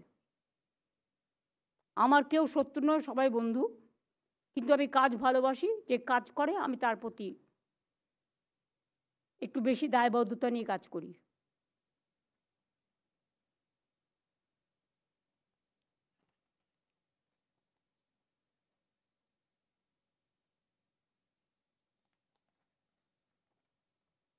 বিএসকে যেটা করা হয়েছে, আমরা 3561টি বাংলা সহায়তা কেন্দ্র চালু করেছি। এখনো 7,62,00,000 লক্ষ মানুষ সম্পূর্ণ বিনামূল্যে এখনো পর্যন্ত 14 কোটি সরকারি পরিষেবা এখান থেকে পেয়েছে। কিন্তু যেটা জানা দরকার সেটা হলো 304 ধরনের পরিষেবাই কি মানুষ পাচ্ছে? তাদের কি কাছে কি উপযুক্ত ইনফরমেশন, ফর্ম বিভিন্ন স্কিমে দেয়া হচ্ছে, আপডেট করা হচ্ছে? সেটা দেখে নিতে হবে। সাধারণ মানুষকে কি জানিয়ে কোনো চার্ট দেওয়া হয়েছে কি কি পরিষেবা সেখান থেকে মানুষ পেতে পারে? সেটা বাংলায় লিখতে হবে পরিষ্কার। জঙ্গলমহলে একটু সাঁওতালিতেও লিখতে হবে, বাংলাও লিখতে হবে, সাঁওতালিতেও লিখতে হবে। উত্তরবঙ্গে চা বাগানে বাংলাও লিখতে হবে, হিন্দিও লিখতে হবে, ওদের লোকাল ল্যাঙ্গুয়েজও লিখতে হবে, যাতে তারা বুঝতে পারে।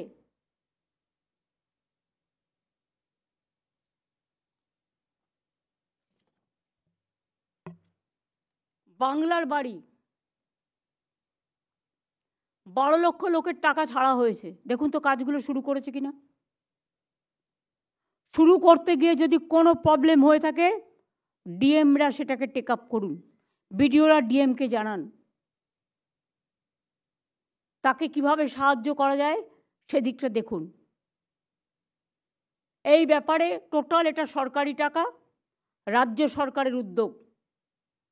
এই টাকার 1 পয়সাও যেন অন্য কোনো খাতে না যায়, এটা দেখতে হবে।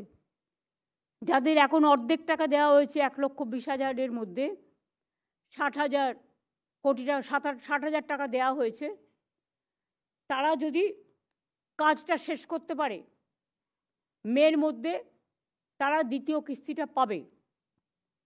এবং আমাদের যে সার্ভেটা হয়েছিল 28 লক্ষ লোকের, সেই সার্ভেটা ঠিক আছে কিনা আর একবার দেখতে হবে। বাদবাকি যে 16 লাখ থাকবে, যারা অত্যন্ত প্রত্যন্ত অঞ্চলে থাকেন, নিতান্তই গরিব মানুষ, সাধারণ মানুষ, ওটা মিলিয়ে রাখতে হবে এখন থেকে। তার কারণ একটা ইনস্টলমেন্ট তাদের আমরা মে মাসে দেবো, এবং মে মাসে যাকে 60 দেবো, ডিসেম্বরে সে আরও 60 পাবে। তাহলে এবছরে দুটো হয়ে গেল, মানে 12 লক্ষ হয়ে গেল, প্লাস 16 লক্ষর অর্ধেক হয়ে গেল। আর বাদবাকিটা আমরা আবার মার্চের মধ্যে দিয়ে দেওয়ার চেষ্টা করব, নতুন বাজেটে, অথবা আমরা যেটা করব। কর্মশ্রী ঠিকমতো হচ্ছে কিনা দেখতে হবে। আগে যেমন আমরা 100 দিনের কাজের হিসেব রাখতাম, এখন কি কর্মশ্রীর হিসেব আমরা রাখি? আমরা বলেছি বাইরের কন্ট্রাক্টরদের দিয়ে, বাইরের লোক না নিয়ে এসে আমাদের লোকেরা বাইরে কাজ করতে চলে যায়। আমাদের যারা পরিযায়ী শ্রমিক ফিরে এসেছেন এবং আমাদের যারা স্থানীয় মানুষ 100 দিনের কাজ করতেন, তাদের এই কাজটাতে ইনভলভ করতে হবে। আমি পঞ্চায়েত ডিপার্টমেন্ট এবং লেবার ডিপার্টমেন্টকে এটা একসাথে যুক্তভাবে কাজটা করতে বলবো, এবং প্রতি মাসে কর্মশ্রী কোথায় কি হচ্ছে, কোন জেলায় কত, পিএইচির যত কাজ হবে রাস্তায়, পিডব্লিউডির, পঞ্চায়েতের, ইরিগেশনের, কনস্ট্রাকশনের, ডেভেলপমেন্টের, বাইরের শ্রমিক না নিয়ে এসে আমাদের অনেক শ্রমিক আছে, আমাদের শ্রমিকদের কাজগুলো করান, আমাদের 100 দিনের কাজের লোকগুলোকে দিয়ে কাজগুলো করান। কন্ট্রাক্টরদের প্রথমেই বলে দেবেন যে আমার এখানে প্রচুর মানুষ আছেন যারা 100 দিনের কাজ করতেন, গভর্নমেন্ট অফ ইন্ডিয়া 100 দিনের কাজ বন্ধ করে দিয়েছে, তাই আমরা কর্মশ্রী চালু করেছি। এই কাজটা কর্মশ্রীর মধ্যে দিয়ে করতে হবে। জল স্বপ্ন প্রকল্প আমি ইতিমধ্যেই 2-3টে মিটিং করেছি, সিএস নিজেও 2-3টে মিটিং করেছেন। জল স্বপ্ন প্রকল্প কিন্তু 2025-এর ডিসেম্বরের মধ্যে কমপ্লিট করতে হবে। আমি কোনো কথা শুনতে চাই না। আর যতক্ষণ পুরনো অনগোয়িংগুলো শেষ না হবে, আমি নতুন জমি কেনার টাকা দেব না। পাইপ পড়লে হবে না, পাইপ দিয়ে জলটা যাচ্ছে কিনা এবং জলটা পৌঁছচ্ছে কিনা আমি তখনই কমপ্লিট বলবো যখন মানুষ জলটা পাবে। আগে আমরা অনেক রাস্তা করেছি, সেন্ট্রাল গভর্নমেন্ট আগে রাস্তার জন্য টাকা দিত, এখন দেয় না 3 বছর ধরে। সেখানেও সেন্ট্রাল গভর্নমেন্টের একা টাকা নয়, আমাদেরও 40% দিতে হতো, মেনটেনেন্সও আমাদেরই করতে হতো। 3 বছর ধরে টাকা বন্ধ করে দেওয়ার পরেও আমরা পথশ্রী প্রকল্পের মাধ্যমে প্রায় 25,000 কিলোমিটার রাস্তাঘাট করেছি। বাদবাকি আমি অনুরোধ করব ডিএমদের, যদি খুবই খারাপ কন্ডিশনের থাকে কিছু গ্রামীণ রাস্তা, ইমিডিয়েট ওটাকে, আমি দেখেছি অনেক সময় লক্ষ্য করে, আপনারা কি করেন বলুন তো, কেউ কেউ পরিচিত আছে আপনাদের, তারা যে লিস্টে দেয় সেটা দিয়ে ধরে দিয়ে দেন সার্ভে না করে। আমি করব কেন সেটা? আপনার পরিচিতদের কাজ তো আমি করব না। আমি দেখব মানুষ কোথায় কোথায় মানুষকে পরিষেবা দেওয়া দরকার, সেই জায়গাগুলোকে বেছে নিয়ে আইডেন্টিফাই করে নিয়ে দরকার হলে উলগানাথন এটা আইডেন্টিফাই করে কাজটা করতে হবে। Ma'am, yes ma'am. আমি পঞ্চায়েত ডিপার্টমেন্টকেও বলে দিলাম। আপনারা তো আলু ছেড়ে দিলেন প্রদীপদা, আপনি আর বেচা কেন ছেড়ে দিলেন আমায় না জিজ্ঞেস করে? এখানে মানুষ বেশি দামে কিনবে আর আপনারা ছেড়ে দেবেন ইচ্ছে মতো? না ম্যাডাম, আমরা ছাড়িনি, ওটা অন্যায় করেছিল, তার জন্য আবার ইম্পোজ করা হয়েছে যে মুহূর্তে আমাদের নজরে এসছে। তো নজরে আগে আসেনি কেন? After death if comes the doctor, কোনো কোনো সাহায্য হয়? কখনো কখনো এটাও হয় আমি চোখ বুজে থাকি, দেখতে পাই না, দেখেও দেখতে পাচ্ছি না, তার পেছন দিকে কিছু কারণ থাকে। পুলিশও চোখ বুজেছিল, আমি খবর পাই, আপনারা পান না। আমার পাঞ্জাবের আলুর দিকে ইন্টারেস্ট কেন? পাঞ্জাবের আলু নেবো যখন আমার প্রয়োজন, আগে আমার বাংলার চাষিরা যে আলুটা রেখেছে সেটাকে আমি সদ্ব্যবহার করব। আর এখন থেকে অনেকে বলবে এক্ষুনি কোল্ড স্টোরেজ খালি করে দিন, নতুন আলু উঠবে। নতুন আলু উঠতে উঠতে ফেব্রুয়ারি মাস হয়ে যায়, আর এখনও শীতটা পড়েনি। বেশি শীত পড়লে আলুটা আসতে দেরি হয়, ফেব্রুয়ারির আগে পাওয়া যায় না। আমি জানি মেদিনীপুরের কিছু লোক গর্বে তার এই চক্রটার সাথে যুক্ত আছেন, যাদের সাথে পুলিশের একাংশও যুক্ত আছে। এবং বেচা তোমাকে আমি কিছু বলছি না, তারকেশ্বর আলুর জায়গা, তোমাদের ওখান থেকেও অনেক আলু গেছে, দেখে নিও।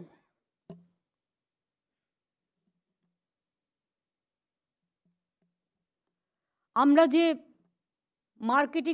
মার্কেটিং নিয়ে, আমরা প্রাইস হাইক নিয়ে টাস্ক ফোর্স যে মিটিং করতাম রেগুলারলি, সেটা রেগুলারলি ভিজিট হচ্ছে বাজারে বাজারে করছে। এর মধ্যে যে আলু দাম রিটেলে বাড়ছিল ম্যাম, এটাও ওরা অ্যাডজাস্ট করার চেষ্টা করেছে। এখন মার্কেটে রিটেলেও দাম একটু কন্ট্রোলে এসেছে ম্যাম আগে থেকে। দেখো শীতকালে তো সবজির দাম ম্যাম সাবস্টিটিউশন হয়ে যায়, সবজির দাম তো কমে, বাড়বে কেন? জি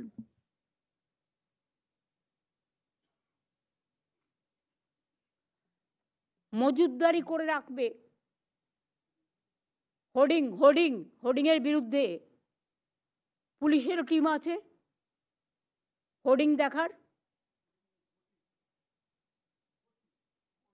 হোর্ডিংয়ের কথা বলছি আমি।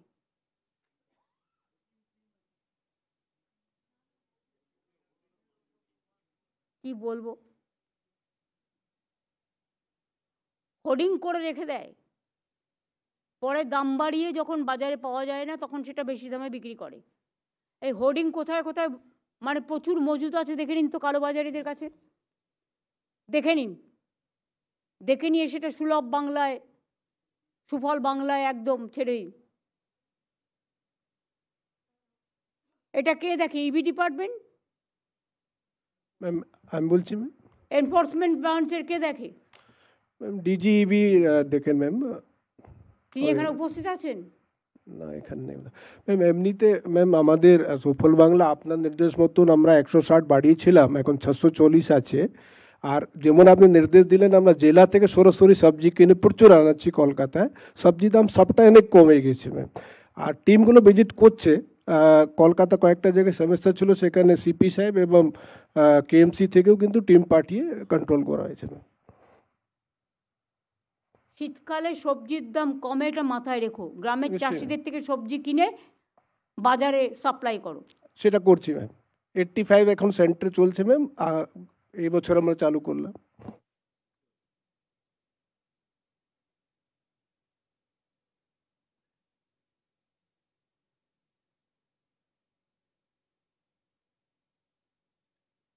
ট্রান্সপোর্ট ডিপার্টমেন্ট সাইলেন্ট ডিপার্টমেন্ট হয়ে গেছে।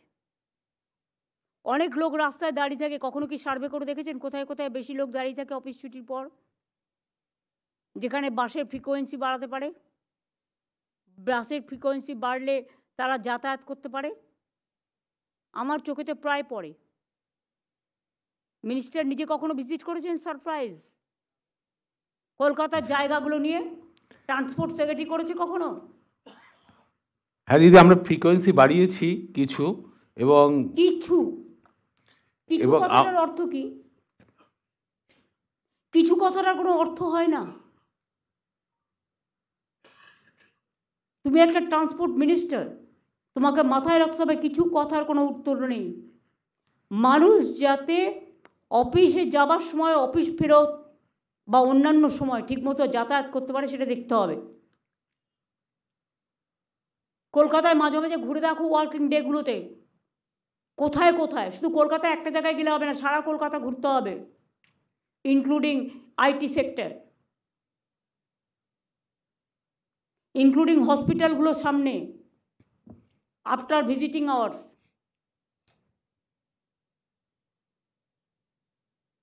আর পুলিশকে বলবো স্পিড কমিয়ে ওভার স্পিড করা যাবে না। যে ওভার স্পিড করে গাড়ি চালাবে শীতকালে অ্যাক্সিডেন্ট হবে, যাতে না বাড়ে।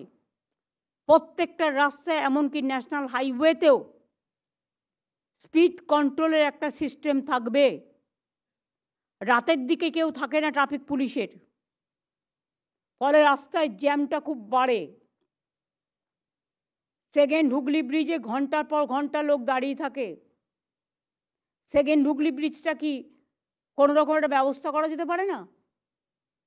Kolkata police, Paschimbanga police, Howrah police commissionerate এরা বসে, বিধাননগর পুলিশ কমিশনারেট বসে একটা ব্যবস্থা করতে পারে না?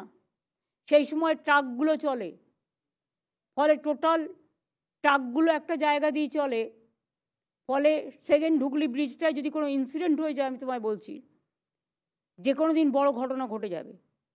Please take care. আমি এটা আগেও অনেকবার বলেছি, এখনও বলছি, 5-6টা ওয়ে আউট বের করো। মা ফ্লাইওভার বন্ধ করে দেওয়া হয়েছিল রাত্রি সন্ধ্যে 6টার পর। পুলিশের সবচেয়ে ইজি কাজ হচ্ছে বন্ধ করে দাও। কোনো ভিআইপি গেলে সব বাড়ি ঘর দোকান টোকান বন্ধ করে দাও। কেন? চালু রেখে সব তো করা যায়, করা যায় নাকি? কত লোক তার প্রয়োজনে, সবার তো 4 চাকা নেই, বা 4 চাকা থাকলেও সে অ্যালাউ নয়, 2 চাকাও অ্যালাউ নয়। তো লোকে রাত্রিরে বিপদে পড়লে ওষুধ কিনতে যাবে কি করে? হসপিটালে যাবে কি করে? রাত বেরোতে কেউ কোনো বিপদে পড়লে সে যাতায়াত করবে কি করে? 2-1টা লোকের জন্য সমগ্র সমাজ তো দায়ী নয়। মা আচার্য জগদীশচন্দ্র বসু রোড, এগুলো আমরা 40 কিলোমিটার স্পিড করে দিয়েছি সন্ধ্যে 7টা থেকে। তাহলে ভদ্রভাবে সবাই যাতায়াত করবে। আর যেসব জায়গাগুলো ফাঁক রয়ে গেছে এখনো, সেই ফাঁকগুলোকে বন্ধ করতে হবে। ববি নেই, চলে গেছে, বাট আরবান ডিপার্টমেন্টের বিনোদ আছে এখানে নিশ্চয়ই। গুলাম আছি ম্যাম। কে আছে? গুলাম আলী ম্যাম। গোলাম আলী, তোমাদের লক্ষ্য রাখতে হবে, একবার ভিজিট করো ইয়েস ম্যাম। কোন কোন জায়গাগুলো ফাঁকা আছে।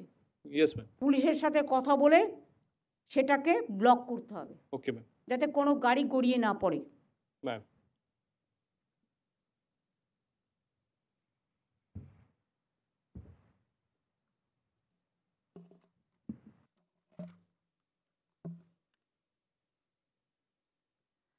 আমরা রাজ্যের প্রায় 10,000 স্কুলকে ডিজিটাল এডুকেশন শুরু করবার জন্য কম্পিউটার থেকে শুরু করে যাবতীয় সরঞ্জাম দিয়েছি। সে কাজ কতদূর এগোলো? আমি স্কুল এডুকেশন ডিপার্টমেন্টকে বলবো, যদি কাজ এখনও বাকি থাকে ইমিডিয়েট এটাকে শুরু করা। 2, আমি কাগজে দেখলাম, আমি জানতাম না। আমি চিফ সেক্রেটারিকেও জিজ্ঞেস করলাম, চিফ সেক্রেটারিও জানতো না। প্রাথমিক স্তরের semester, that the policy decision education যখন you are education minister, but please remember, if there is a new policy decision, please consult us. দিদি, আমি ওটা কাগজ আমিও দেখে পরশুদিন সেক্রেটারির সঙ্গে কথা বলে পরশুদিন রাতে চিফ সেক্রেটারির কাছে প্লেস করেছি। আপনি কনসেন্ট দিলে তবে নোটিফিকেশন হবে। কাগজে আগে বেরোলো কি করে? প্রেস কনফারেন্স করে আমি কোনো কথা শুনতে চাই না, পাবলিক তো জেনে গেল আগে। যা মেসেজ যাওয়ার চলে গেছে, ওটা হবে না। ঠিক আছে দিদি।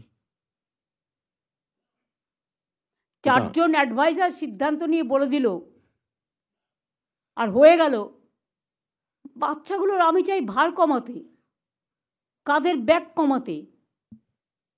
ওদের যদি আমরা ভার বাড়িয়ে দিই, এমনিতেই পড়াশোনার ভার এখন খুব বেশি, ওইটুকু বাচ্চারা কথা বলতেই পারে না, টুইঙ্কেল টুইঙ্কেল লিটল স্টার বলতে পারে না, তাদের পড়ানো হয় শেখানো হয়, তো সেমিস্টার বলবে। একটা 1-এর বাচ্চা কি সেমিস্টার দেবে, না 2-এর বাচ্চা কি সেমিস্টার দেবে? কলেজে যেটা চলে স্কুলে সেটা চলে না। না দিদি, আমি বলেছি স্কুলে এগুলো হয় না, স্কুল যা প্রথা চলছে তাই চলবে। কলেজ ইউনিভার্সিটিতে শুরু হয়েছে, তারা অভ্যস্ত হয়ে গেছে, তারা জানে, তারা অনেকটা এখন আজকের যুগে মডার্নাইজ হয়ে গেছে, তারা জানতে পারে ব্যাপারগুলো, এবং এটা অলরেডি চালু হয়ে গেছে, তাই তাদের এটা প্রবলেম থাকে না। কিন্তু প্রবলেম এটা থাকে বাচ্চাদের, অফকোর্স স্কুলের বাচ্চাদের থাকবেই। স্কুলে কোনো সেমিস্টার টেমিস্টার চলবে না। আর আমি বলবো, এডুকেশনের ব্যাপারে নতুন করে কোনো পলিসি নিলে please let us know first before press. প্রেসে যখন একটা সাবজেক্ট যায়, মানুষ মনে করে এটাই সত্যি, গরুর রচনা করার মতো। এটা তোমাদের বুঝতে হবে। প্রেসকে একটা খাইয়ে দিলাম, নিউজ দিতে হলো, এখন আবার নিয়ম হচ্ছে করে খাইয়ে দেয়, ভাত খাইয়ে দেয় না, নিউজ খাইয়ে দেয়। নিউজটা কি না, ওখান থেকে অমুক দাদা নিউজটা পাঠালেন, অমুক দিদি নিউজটা পাঠালেন, কেন সামনাসামনি বলতে হবে, অসুবিধার কী আছে? আর এটা প্রেস মিডিয়াকেও আমি রিকোয়েস্ট করব যে কারো মুখের কথা শুনে সঠিক তথ্য না পেলে, ঘোড়ার মুখের কথা না শুনে আপনারা প্লিজ এইসব ব্যাপারগুলো কে পাঠালো আর কে পাঠালো না এর মধ্যে নির্ভর করবেন না। গভর্নমেন্ট যখন কোনো নতুন কাজ করে, সেটা গভর্নমেন্ট লেভেলে আলোচনা করে সবাই মিলে সিদ্ধান্ত নিয়ে সেটা পাঠায়। যারা পেছন থেকে পাঠায় তারা ব্যাকডেটেড, তাদের ব্যাকবোনটা একটু দুর্বল, আর যারা সামনে থেকে ফেস করে তাদের মেরুদণ্ডটা একটু সোজা, এবং সেটা সত্য। এবার আমি আসবো পাট্টা বিতরণে।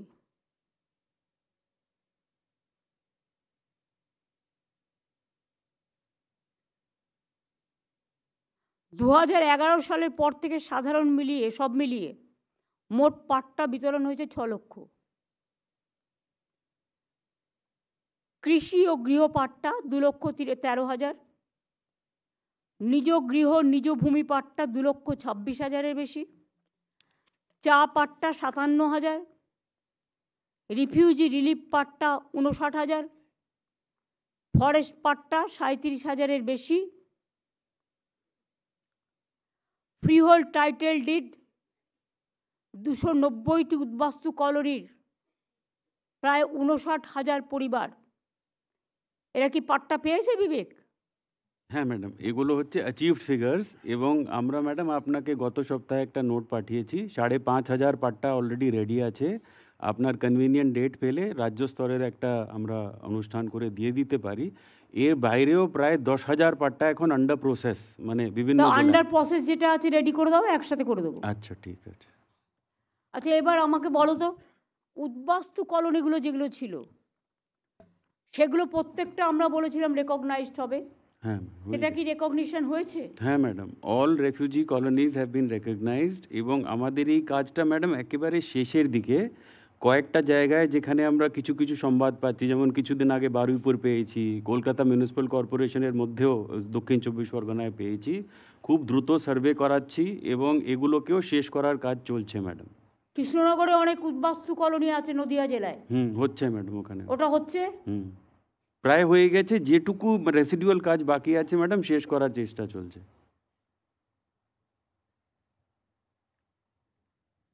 দেখে নাও। আর চা পাট্টা? আচ্ছা, চা পাট্টা ম্যাডাম যেটা বললাম, এই যে 10,000-এর কাজ চলছে ম্যাডাম, এর মধ্যে প্রায় 6,500 হচ্ছে চা পাট্টা। এতে কতগুলো ডিসিশন আছে পলিসি লেভেলে, যেটা আমি আপনার কাছে এসে নিয়ে নিলে ম্যাডাম খুব দ্রুত ওর একটা নিষ্পত্তি হবে। ওই কাজটা ওখানে সার্ভে করে রেডি আছে, আপনি যে সিদ্ধান্ত নেবেন তার ভিত্তিতে ওটাকে আমরা ইমপ্লিমেন্ট করতে দেখো পারি। এগুলো তো 1 সেকেন্ড লাগে কথা বলতে। আমি চলে আসছি ম্যাডাম।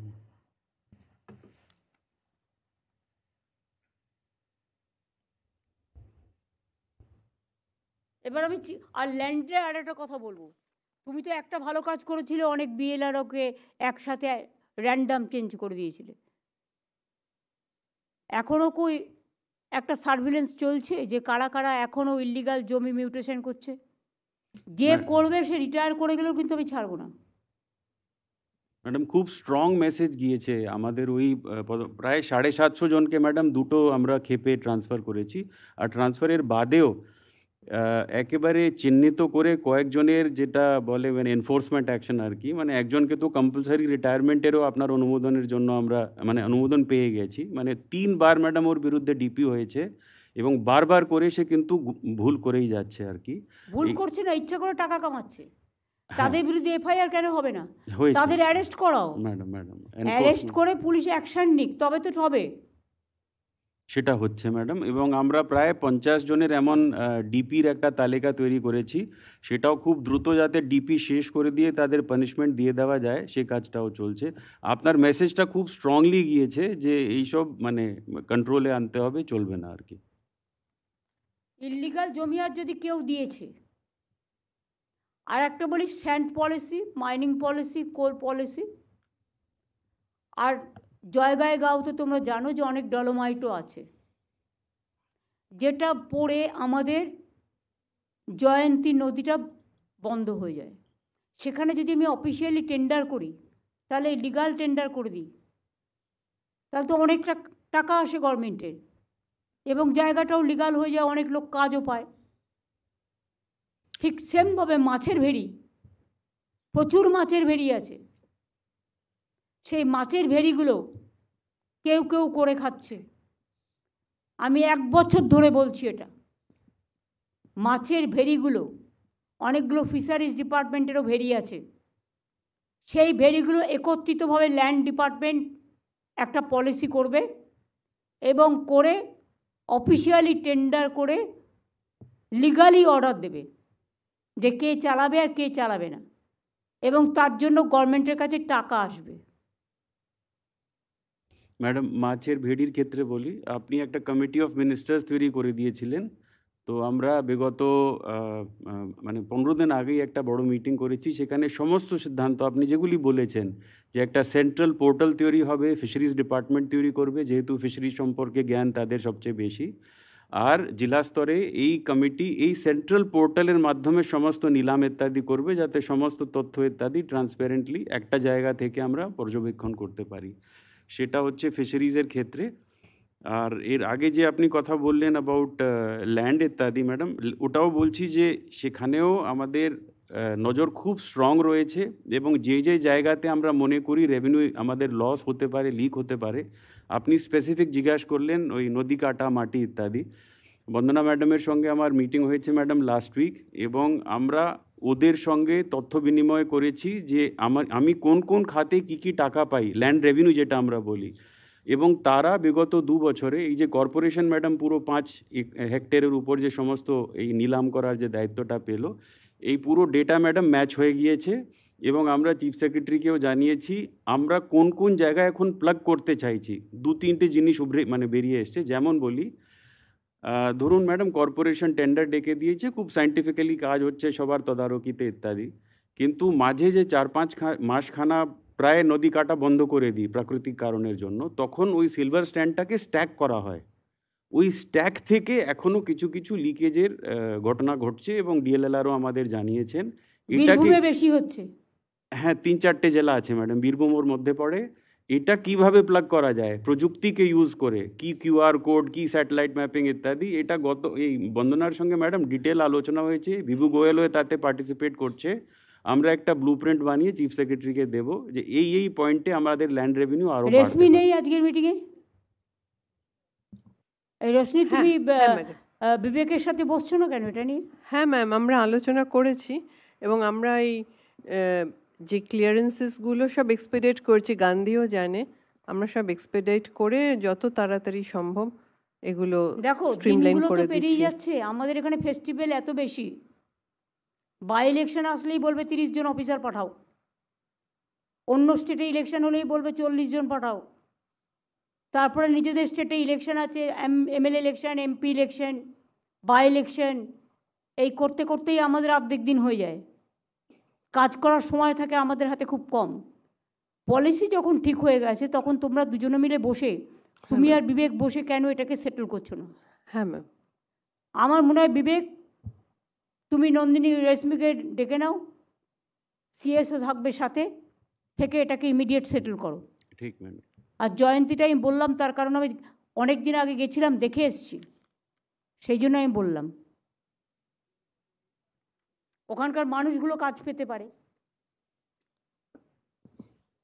যদি পারমিশন দিলে একটা কথা বলবো।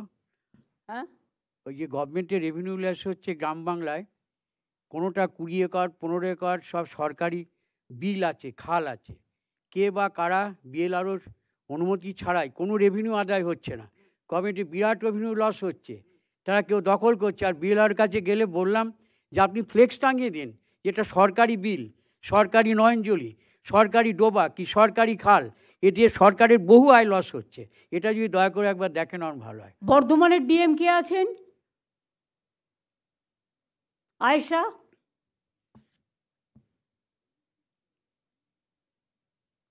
আমরা অলরেডি এগুলো সার্ভেতে দিয়েছি ম্যাডাম, আমরা শীঘ্রই সার্ভে করতে টেন্ডারে যাচ্ছি। খাল, বিল, পুকুর,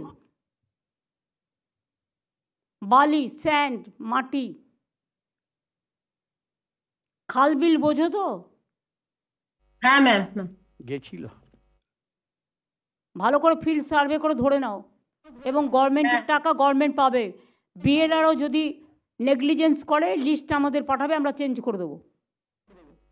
বিএলআরও কাজটা তো বিএলআরওকে করতে হবে। গভর্নমেন্ট রেভিনিউ যাতে লস না হয় সেটা নজর রাখবে। হ্যাঁ ম্যাম। আমি বীরভূমের ডিএমকে ডাকছি, বিধান।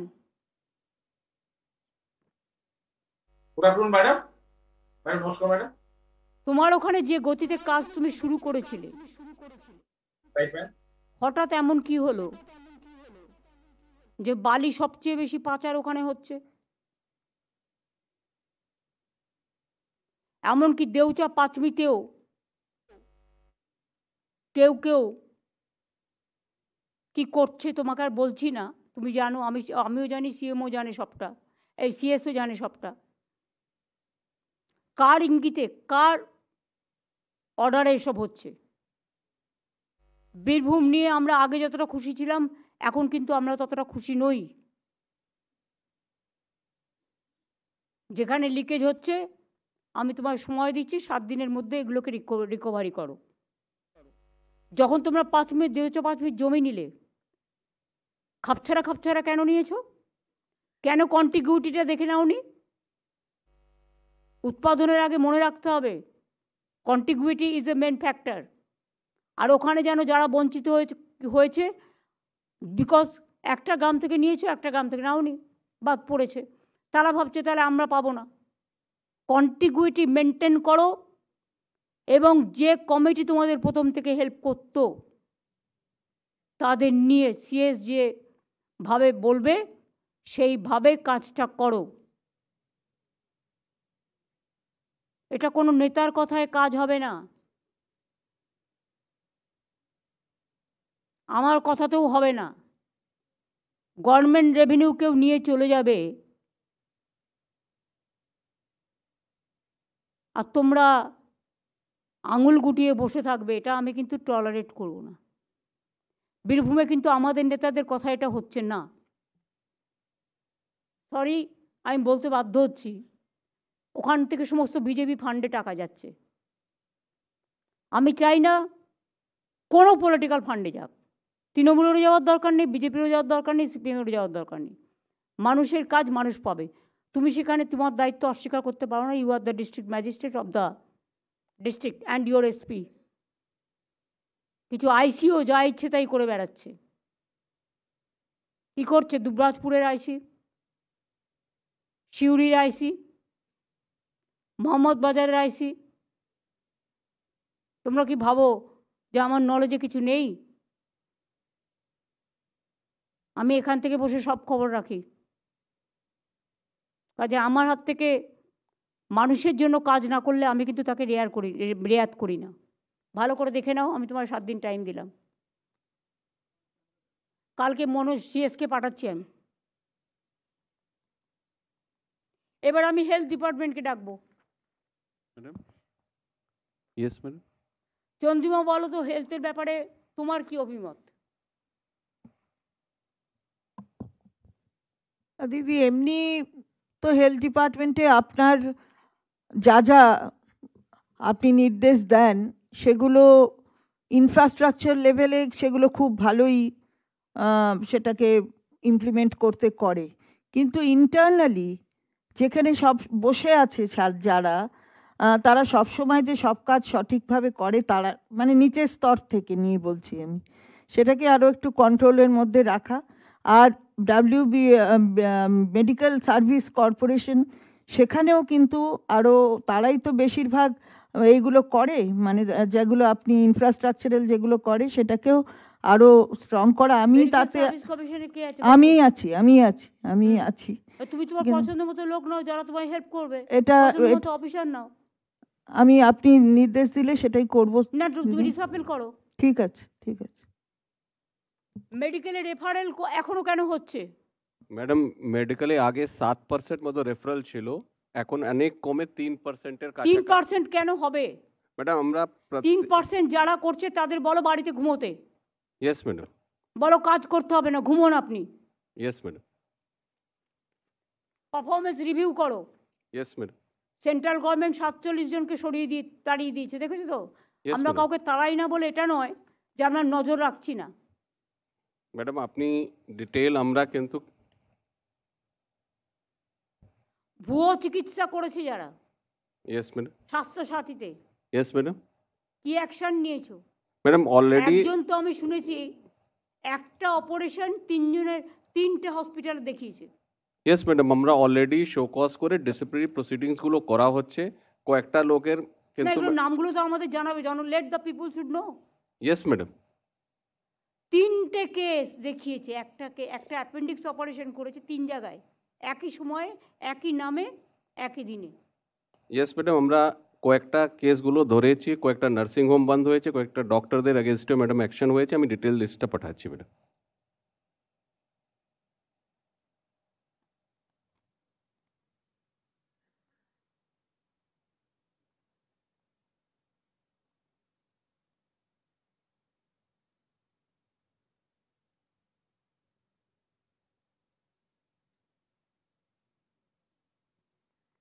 আমাদের যে প্রাইমারি হেলথ সেন্টারগুলো আছে, ইয়েস ম্যাডাম, মেডিকেল কলেজগুলো আছে, সুপার স্পেশালিটি আছে, ইয়েস ম্যাডাম, সুস্বাস্থ্য কেন্দ্রগুলো আছে, মনিটরিংয়ের কি স্বাস্থ্য ভবন থেকে কোনো ব্যাপার আছে? না, স্বাস্থ্য ভবনে বসে শুধু গল্প হচ্ছে, গল্প গুঞ্জন, ডাক্তাররা একদিকে, আইএএস অফিসাররা আর একদিকে।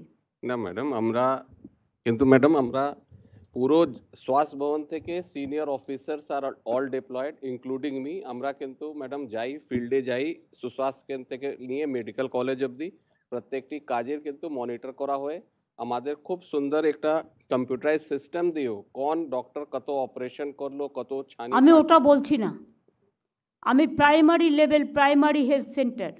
ইয়েস ম্যাডাম, সেখানে কিন্তু ম্যাডাম স্বাস্থ্য কেন্দ্র, এগুলো কি মনিটরিং করা হয়?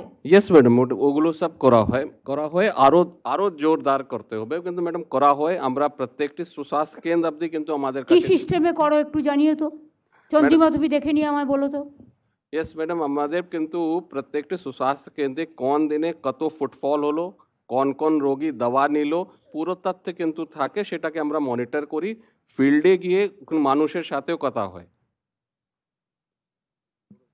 প্রায় ম্যাডাম সুস্বাস্থ্য কেন্দ্রগুলোতে, প্রত্যেক সুস্বাস্থ্য কেন্দ্র মোটামুটি আমি একটা তথ্য দিতে পারি, অন অ্যান অ্যাভারেজ সুস্বাস্থ্য কেন্দ্র যেটা আমাদের প্রায় 13,000-এর বেশি আছে, সেখানে আমাদের অ্যাভারেজ মান্থলি ওপিডি ফুটফল, মতলব ওই সব থেকে ছোটো জায়গাতেও কিন্তু 881 জন অন অ্যান অ্যাভারেজ এখন যায়। ও তার মধ্যে 750-র কাছাকাছি পেশেন্ট কিন্তু ডায়াবেটিস, হাইপারটেনশন, ফিভার এই দাবাগুলো পায়। কেন ওখানে স্বাস্থ্য ইঙ্গিত, যেটা ম্যাডাম আপনি টেলিমেডিসিন সার্ভিস চালু করেছেন, সেটাও থাকে। ডেইলি প্রায় ম্যাডাম 85,000-এর কাছাকাছি মানুষ শুধু টেলিমেডিসিন থেকে পরিষেবা এখন পাচ্ছে। এটা ভারতবর্ষে। সন্দেশখালীতে যেটা বলে এসছি সেটা প্রসেস করছো তো ম্যাডাম? সন্দেশখালীতে যেটা বলে এসছি, ইয়েস ম্যাডাম, ওটা 30 বেড থেকে 60 বেড করা অলরেডি আমরা প্রসেসগুলো আরম্ভ হয়েছে। ওখানে একটা 60 bedded hospital along with the caesarean section করে হসপিটাল যে করাবে সেটা করা হচ্ছে ম্যাডাম। অপারেশন থিয়েটার সহ। অপারেশন থিয়েটার সাথে ওখানে আমাদের সিজেরিয়ান সেকশন, মানে এই যেটা কমপ্লিকেটেড ডেলিভারি, যেহেতু দ্বীপ এলাকা অনেক দূর আসতে বসিরহাটে আসতে হয়, সেটা প্রবলেম হয়, সেজন্য ওখানেই করা হবে ম্যাডাম। কয়েকটা দ্বীপ এলাকার ওটা খুব উপকৃত। বসিরহাট সাব ডিভিশন আছে না? বসিরহাটে বসিরহাট সাব ডিভিশন, যেটা আমি তোমায় বলি, নর্থ 24 পরগনা, সাউথ 24 পরগনা জেলাটা খুব বড়। সাউথ 24 পরগনা যদিও তোমায় বলতে পারি জলের দিকে আছে পাথর প্রতিমা, তোমার নাম বকখালি ওদিকটার নামখানা কিছুটা, কিন্তু উত্তর 24 পরগনায় সন্দেশখালী, হিঙ্গলগঞ্জ এগুলো টোটালটাই জল পেরিয়ে আসতে হয়, মানে জিওগ্রাফিক্যালি। বসিরহাটের একটা সাব ডিভিশন যদি সন্দেশখালী হিঙ্গলগঞ্জের মাঝখানে করে দেওয়া যায় একটা ভালো জায়গা দেখে, কথা বলো, ডিএম এবং দুজন এমএলএ আছে, লেট দেম টক, কথা বলে সিদ্ধান্ত নিয়ে যদি একটা সাব ডিভিশন করে দিতে পারো। সাব ডিভিশনের মানে যেহেতু সাব ডিভিশন আছে, বসিরহাট সাব ডিভিশন আছে, কিন্তু ওটা আর একটা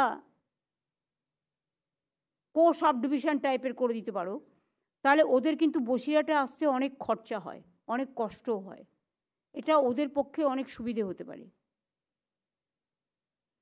তাতে ওরা ওদের যে পরিচয়পত্র থেকে শুরু করে, ওদের যে ইনস্টিটিউশন ডেলিভারি থেকে শুরু করে, ওদের যে ডক্টর ফেসিলিটিস থেকে শুরু করে, অ্যাডমিনিস্ট্রেটিভ ফেসিলিটিস থেকে শুরু করে, পড়াশোনার ফেসিলিটিস থেকে শুরু করে, এগুলো সব কিন্তু ওরা পেতে পারে।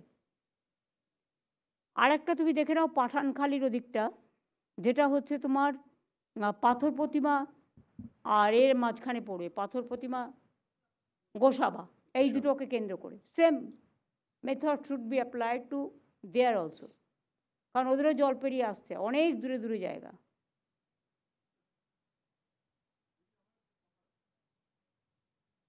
গত কয়েকদিন দিনহাটা বিভিন্ন সীমান্তবর্তী এলাকায় দিল্লি পুলিশ এসে যারা পরিযায়ী শ্রমিক দিল্লিতে কাজ করে তাদের বাড়িতে গিয়ে তাদের অ্যাড্রেস ভেরিফিকেশনের নামে নানাভাবে হ্যারাস করছে। এমন কোনো কথা শুনিনি যে লোকাল পুলিশ তাদের সাথে থাকছে, তারা ডাইরেক্ট সেখানে গিয়ে এটা করছে এবং তার ফলে একটি পলিটিক্যাল পার্টির লোকেরা তারা পরবর্তী সময়ে সেই লোকগুলোর কাছে গিয়ে বলছে যে হয় আমাদের সাথে থাকো, না হলে পরে এরপরে তোমাদের অনেক বিপদের মুখে পড়তে হবে। পুলিশ কি করছে? কুচবিহার ডিএম, কুচবিহার ডিস্ট্রিক্টে রাখো, কুচবিহার ডিএমএসপি অরবিন্দ। ম্যাম নমস্কার। ম্যাডাম কি শুনছি দিনাটায় দিল্লির পুলিশ গিয়ে পরিযায়ী শ্রমিকদের বাড়ি রেড করছে, তারপরে ম্যাম এটা আমরা খবর পেয়েছি ম্যাম। এটা যারা ওখানে কাজ করে ওদের ভেরিফিকেশনের জন্য আসছে। ওরা কে ভেরিফিকেশন করার? আমার স্টেটে কে থাকে তার ভেরিফিকেশন আমরা করব, ওরা কে? Why police allowed them? এবং আমাদের কাছে কোনো ইনফরমেশন পাঠায়নি। What is the role of the SP? বলো কি রাজীব কুমার, তুমি জানতে এটা? তোমাকেও জানায়নি, বলো। ম্যাম আমরা ইয়ে করছি স্যার, ওদেরকে যে ভেরিফিকেশন রোলগুলো রয়েছে আমরা কথা বলি, সিস্টেমটা আগে জানো।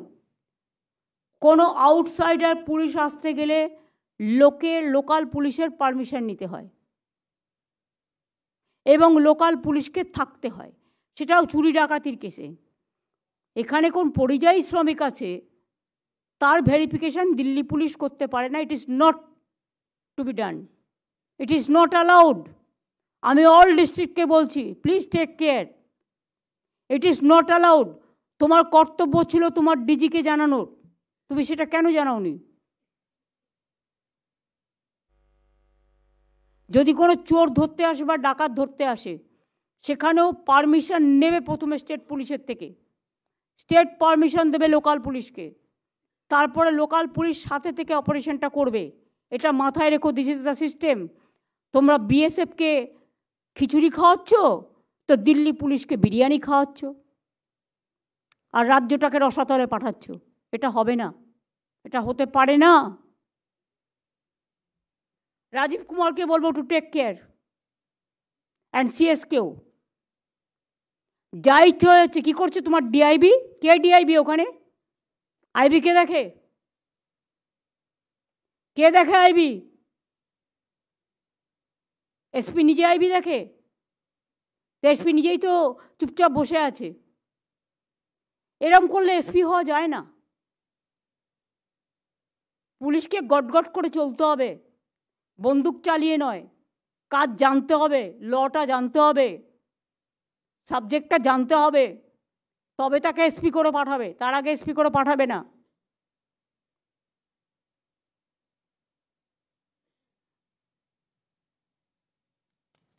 এরকম কিছু হলো আমাকে জানাবে তো ডাইরেক্ট। ডিএমকে একটা ইনফরমেশন দেবে, এসপিকে একটা ইনফরমেশন দেবে, দিয়ে আমায় জানাবে।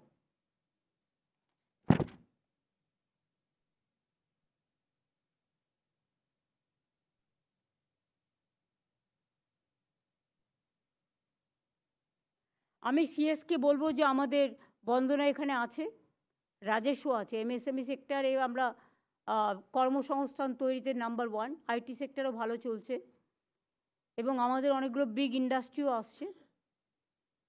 সেগুলো একটা মনিটরিং করে দেখে আমাদের এমএসএমই সেক্টরেই এখন প্রায় 1,30,00,000 লোক কাজ করছে।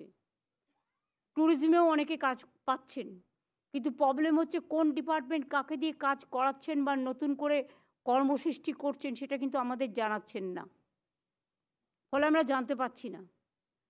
এছাড়াও দেউচা পাঁচমি, তুমি তো যাচ্ছ কালকে, শেল গ্যাসটা প্রসেসে আছে, ঠিক আছে। অশোকনগরের তেলটাও তো আমরা ক্লিয়ার করেছি জায়গা মনে হয়, হ্যাঁ, শুধু একটা কন্ডিশন দিয়েছি, প্রসেসে আছে। রঘুনাথপুরে জঙ্গল সুন্দরী কর্মনগরী, এটা অলরেডি আমাদের ক্লিয়ারেন্স আছে, 72,000 কোটি টাকা প্রকল্প, হাজার হাজার ছেলেমেয়ের, লক্ষাধিক ছেলেমেয়ের কাজ হবে। এটা কোন পর্যায়ে আছে দেখে নিতে হবে বিজিবিএসের আগে। সিলিকন ভ্যালি তো ঠিকই আছে, কোনো অসুবিধে নেই, ওখানে যাতে মানুষের কোনো অসুবিধে না হয়। আমি রাজীব কুমারকে বলেছি ভাঙড়ের বর্ডারে একটা পোস্টে করে দিতে। আর তাজপুরে সমুদ্র বন্দরটা দেখো, যদি না হয়ে থাকে তাহলে দরকার হলে আমাদের গ্লোবাল টেন্ডার করতে হবে, লিগাল ওপিনিয়ন নিয়ে নাও। আর তাছাড়াও আমাদের অমৃতসর ডানকুনি পণ্য করিডর, এবং আমরা যেটা 6টা ইকোনমিক করিডর করব বলেছিলাম, সেগুলো কোন পর্যায়ে আছে। এটা ইন্ডাস্ট্রির একদিন মিটিং ডেকে এবং ইন্ডাস্ট্রিয়াল হেড যারা আছে তাদের চেম্বার্সগুলোকে ডেকে, সব চেম্বার্সকে সবাইকে ডাকার দরকার নেই, 2-3 জন করে ডাকলেই হবে, যারা পজিটিভ, যারা গিয়ে জিনিসটা ক্যান্সেল করবে না, জিনিসটাকে প্রোটেকশন দেবে, বা যারা আমাদের বিভিন্ন ইন্ডাস্ট্রি ডিপার্টমেন্টের হেড আছে তাদের। আমার চোখের সামনে এখন আছে গঙ্গাসাগর মেলা, গঙ্গাসাগরটাকে সকলকেই ভালোভাবে করতে হবে। অত্রি তুমিও কিন্তু সেই সময় ওখানেই থাকবে পুরো, এবং আরও 2-1 প্রিন্সিপাল সেক্রেটারিকে সিএস ঠিক করে দিক। পুলিশের টিম তো আমি ঠিক করে দিয়েছি অলরেডি, মিনিস্টারদের টিমও ঠিক করে দিয়েছি। গঙ্গাসাগর মেলা কলকাতাটা কলকাতা পুলিশ দেখে নেবে, সেখানেও কাউকে পোস্টিং দেবে। ফায়ার ব্রিগেডেও যাতে কোনো প্রবলেম না হয়, সুজিত ওদিকটা থাকলেও ফায়ার ব্রিগেডের কেউ একজন এখানে সঞ্জয় দেখে নেবে ভালো করে ফায়ার ব্রিগেডের দিকটা। জগমোহনও আছে, ফায়ার ব্রিগেডেই আছে। জগমোহন কোথায় আছে এখন? ম্যাম সিভিল ডিফেন্স, সিভিল ডিফেন্সে আছে। আর ফরেস্টটাও ভালো করে দেখে নিতে হবে, হাতির পাল বাড়ছে আর বাইরে বেরিয়ে যাচ্ছে।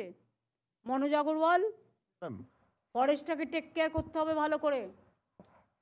হাতির পাল বাড়ছে যেখানে, গ্রামে ঢুকে যাচ্ছে, সেখানে আমরা একটা খালের মতো করে দিতে পারি তো। হ্যাঁ ম্যাডাম, আমরা ম্যাডাম চিহ্নিত করে দিচ্ছি 7টা করিডর। বলবার দরকার নেই, হ্যাঁ ম্যাম, তুমি সিএস এর সাথে একটু বসে নিও, প্ল্যানিং করা আছে।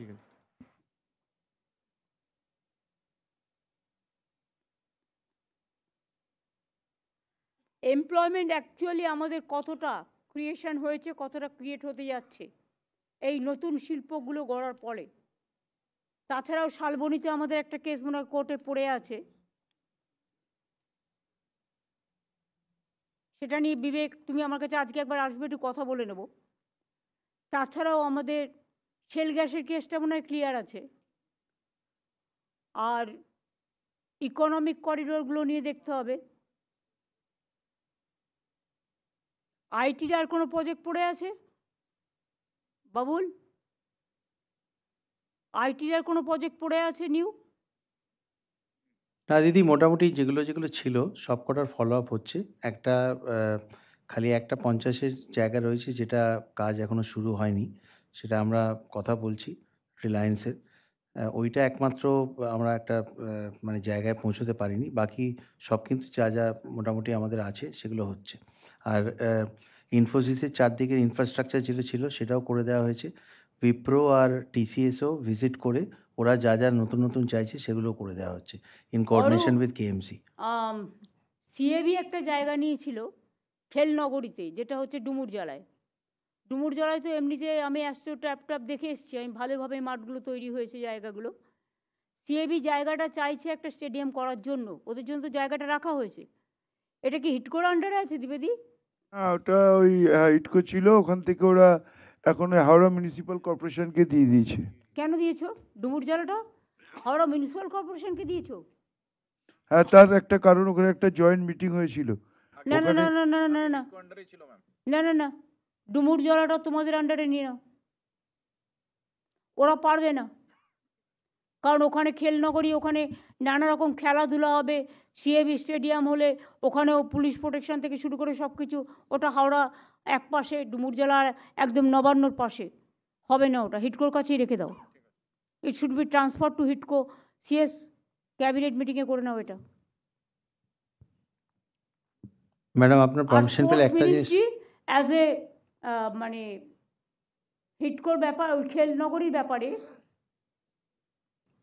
স্পোর্টস মিনিস্টারকে মাঝে মাঝেই কনসাল্ট করে নেবে। দিদি একটা কথা বলবো পারমিশন দিলে? বলো। বা আমাদের জিসিসি পলিসিটা হয়ে যাওয়াটা খুব দরকার। ওটা সব রেডি আছে ফাইলগুলো, রাজীবজিও খুব অ্যাগ্রেসিভলি ওটা দেখছেন। ওইটা হয়ে আমরা গেলে, দেখছি। হ্যাঁ, ওইটার সেমিকন্ডাক্টর পলিসি, এই দুটো আমাদের খুব না না, ইম্পর্টেন্ট। ও দুটো তো হবেই। খুব তাড়াতাড়ি ওটা হয়ে গেলে খুব ওটা ভালো হয়। Already it is on process, হয়ে যাবে খুব ঠিক আছে, তাড়াতাড়ি। ঠিক আছে, থ্যাংক ইউ দিদি। এছাড়াও আমাদের উৎসব, মরশুম, পৌষ মেলা, বিভিন্ন সরস মেলা, সেলফ হেল্প গ্রুপের মেলা, কৃষক মেলা, শ্রমিক মেলা সবই চলছে। এরপর আসবে বই মেলা, জেলায় জেলায় বই মেলা। আর এই সুযোগে কিছু দুষ্কৃতী বাইরে থেকে আসছে, অন্য একটা দিকে নজর দিতে গিয়ে আর একটা দিক খালি হয়ে যাচ্ছে। মনে রাখতে হবে, একটা চোখ থাকবে এদিকে, আর একটা চোখ থাকবে ওদিকে। আমরা কেন বলি ভগবানের তৃতীয় নেত্র আছে, মানুষের নেই? মানুষের তৃতীয় নেত্রটা হচ্ছে মানুষের ভিশন। এটা যারা প্রশাসনে কাজ করে, তৃতীয় নেত্র তাদের একটা থাকা দরকার, যেটা এই আজে বাজে কাজগুলোর দিকে নজর রাখবে। আমরা করি কি, একটা বড় কাজে বেশি টাইম দিয়ে ফেলি, ফলে বদমাশ লোকেরা এই সময়টা কাজে লাগায়। আজকেই প্ল্যান করে করতে হলো মার্ডার, তার কারণ হচ্ছে কালকে 1 জানুয়ারি গেছে, লোকে এখন নতুন বছরের মুডে আছে। এই সময়টা ভয়াবহ মাথায় রাখবে।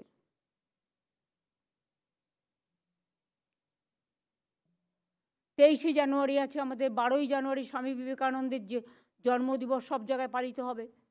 23শে জানুয়ারি নেতাজি সুভাষচন্দ্র বোসের জন্মদিবস, আমরা অবশ্য কলকাতা স্টেটেরটা পালিত করব। আর বিবেকানন্দের জন্মদিবস ইউথ অ্যান্ড স্পোর্টস ডিপার্টমেন্ট পালিত করবে। আর 26শে জানুয়ারি তো হয় প্রজাতন্ত্র দিবস, 30শে জানুয়ারি গান্ধীজির তিরোধান দিবস। তাছাড়াও 5 এবং 6 ফেব্রুয়ারি হচ্ছে আমাদের বিজিবিএস। এই পর্যন্ত এখন বলে রাখলাম, প্রত্যেকটাই ইম্পর্টেন্ট, সব দিকটাই নজর দিতে হবে। এবং কতগুলো পাওয়ার সেক্টরও আসছে, শান্তনুকে এটা দেখে রাখতে হবে, কারণ অনেক লোক বসে আছে তো খাবার জন্য, ভাত খাবার জন্য নয়। আমরা চাই ভাত খাবার লোক বেশি কাজ পাক, তুমি নিশ্চয়ই বুঝতে পারছো আমি কি বলতে চাইছি। নজর রেখো ভালো করে, অরূপকেও বলে দিলাম। আমার এটুকু বলার ছিল আজকে, এবং ডিএমএসপিদের বিশেষ করে বাংলা সহায়তা কেন্দ্রটাকে আরও গুরুত্ব দিয়ে তাদের যাতে চার্ট থাকে, বোর্ড থাকে, ইনফরমেশান থাকে, লোকে এসে ফর্মটা যাতে প্রয়োজনীয় পায়। তারা যদি কোনো কমপ্লেন করে সেই কমপ্লেনটা যেন দেখবার লোক থাকে। বিএসকে জেলায় সেন্ট্রাল হেড কে, জেলায় মনিটর কে করে? ডিএম করে। বিএসকেগুলোকে ডিএমদের মনিটর করতে হবে মাসে একবার, কটা কমপ্লেন পড়ে আছে আর কতগুলো কাজ হয়েছে, আর পুরো প্রত্যেকটা পরিষেবা লোকে এসে পাচ্ছে কি পাচ্ছে না। দরকার হলে বিএসকে কেন্দ্রগুলোতে আমরা সিসিটিভি লাগিয়ে দিতে পারি, তাতে ওরাও কাজের প্রোটেকশনটা পায় আর আমাদের কাছেও রেকর্ড থাকে। এরপর যদি কারো কিছু বলার থাকে আপনারা বলুন। আপনি সবটাই কভার করেছেন, কিন্তু কাজের অভিজ্ঞতায় বলছি আপনার সঙ্গে দীর্ঘদিন কাজ করার, টেন্ডার ক্লজ যদি ঠিক না হয় কোনো কাজ শিডিউল টাইমে শেষ করা যায় না। এখানে প্রত্যেক ডিপার্টমেন্টেই টেন্ডার ক্লজে কোনো পেনাল্টি ইম্পোজ নেই। যে কাজটা 1 বছরের জন্য দেওয়া হলো সেটা 3 বছর ধরে চলছে। কেন এটা হচ্ছে? পেনাল্টি ইম্পোজ যদি ভালো করে না করা হয়। এটা কোন ডিপার্টমেন্ট করবে? ফাইন্যান্স? হ্যাঁ, ফাইন্যান্স একটা করে দিক, সব ডিপার্টমেন্টে এক অবস্থা, কোনো জায়গায় শিডিউল টাইম। আমার মনে হয় টেন্ডার পলিসির ব্যাপারে একটা সেন্ট্রাল পলিসি করে দাও, একটা স্ট্যান্ডার্ড ফরম্যাট করে policy each and everybody will accept that, এবং পেনাল্টি শুড বি ইম্পোজড। দরকার হলে প্রপার্টি এনক্রোচও থাকবে।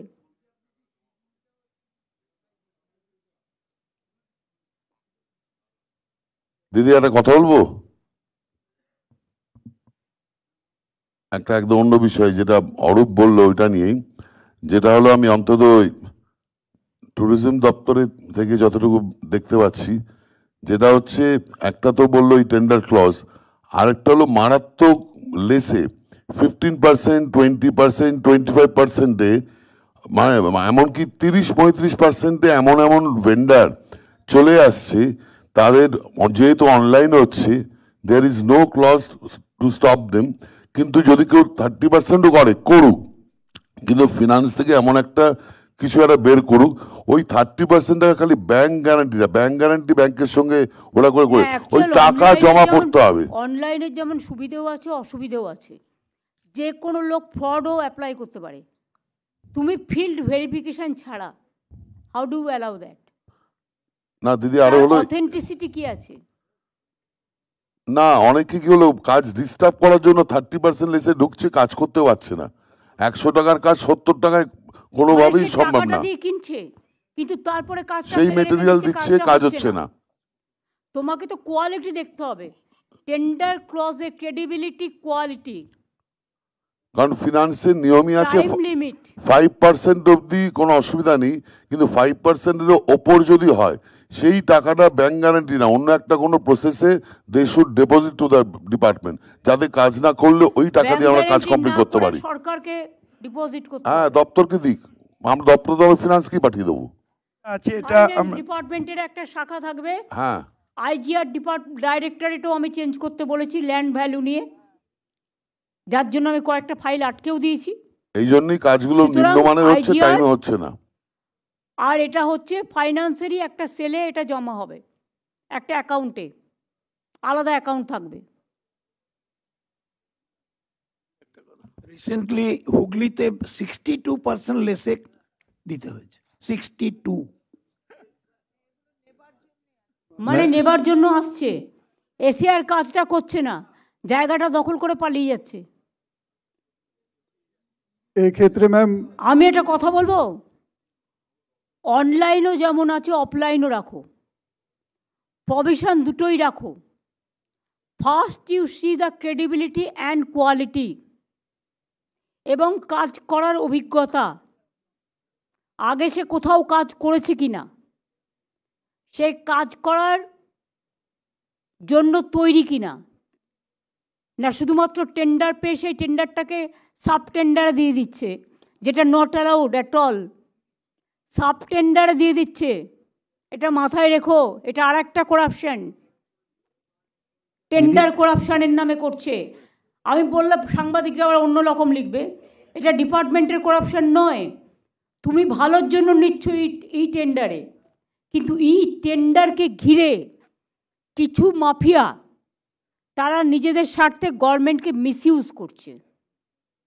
সেটা যাতে না হয় এবং কাজ করছে না। যেমন আমি একটা ভাঙড়ে হসপিটাল করব বলে আমি উদ্বোধন করে এলাম, সে টেন্ডার নিয়ে কাজ করলো না। ধুবুলিয়াতে সেম কেস, ওই সত্যমের ভাই কি যেন নামটা, গৌতম, দুটো টেন্ডার নিয়ে ফেল করেছে এবং ওর জন্য হলো না, পুরো দুটো কাজ আটকে গেল, দুটো হাসপাতাল।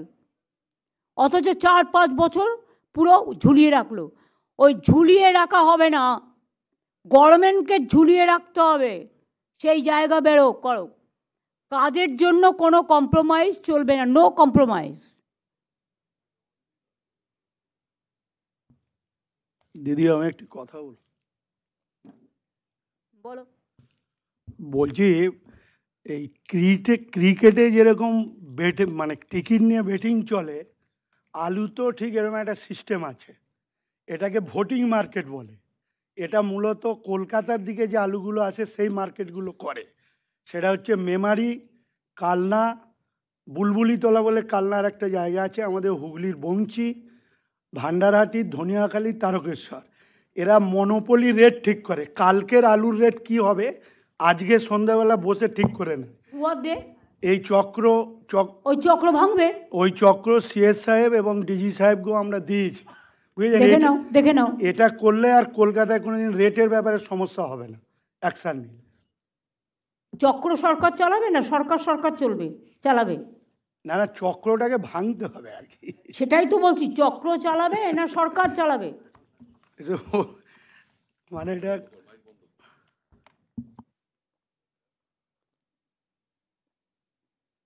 অফিসাররা যারা আছেন তাদের কারো কিছু বলার থাকলে বলুন প্লিজ। এনিবডি, কারো কিছু আরো সাজেশন থাকলে বলুন।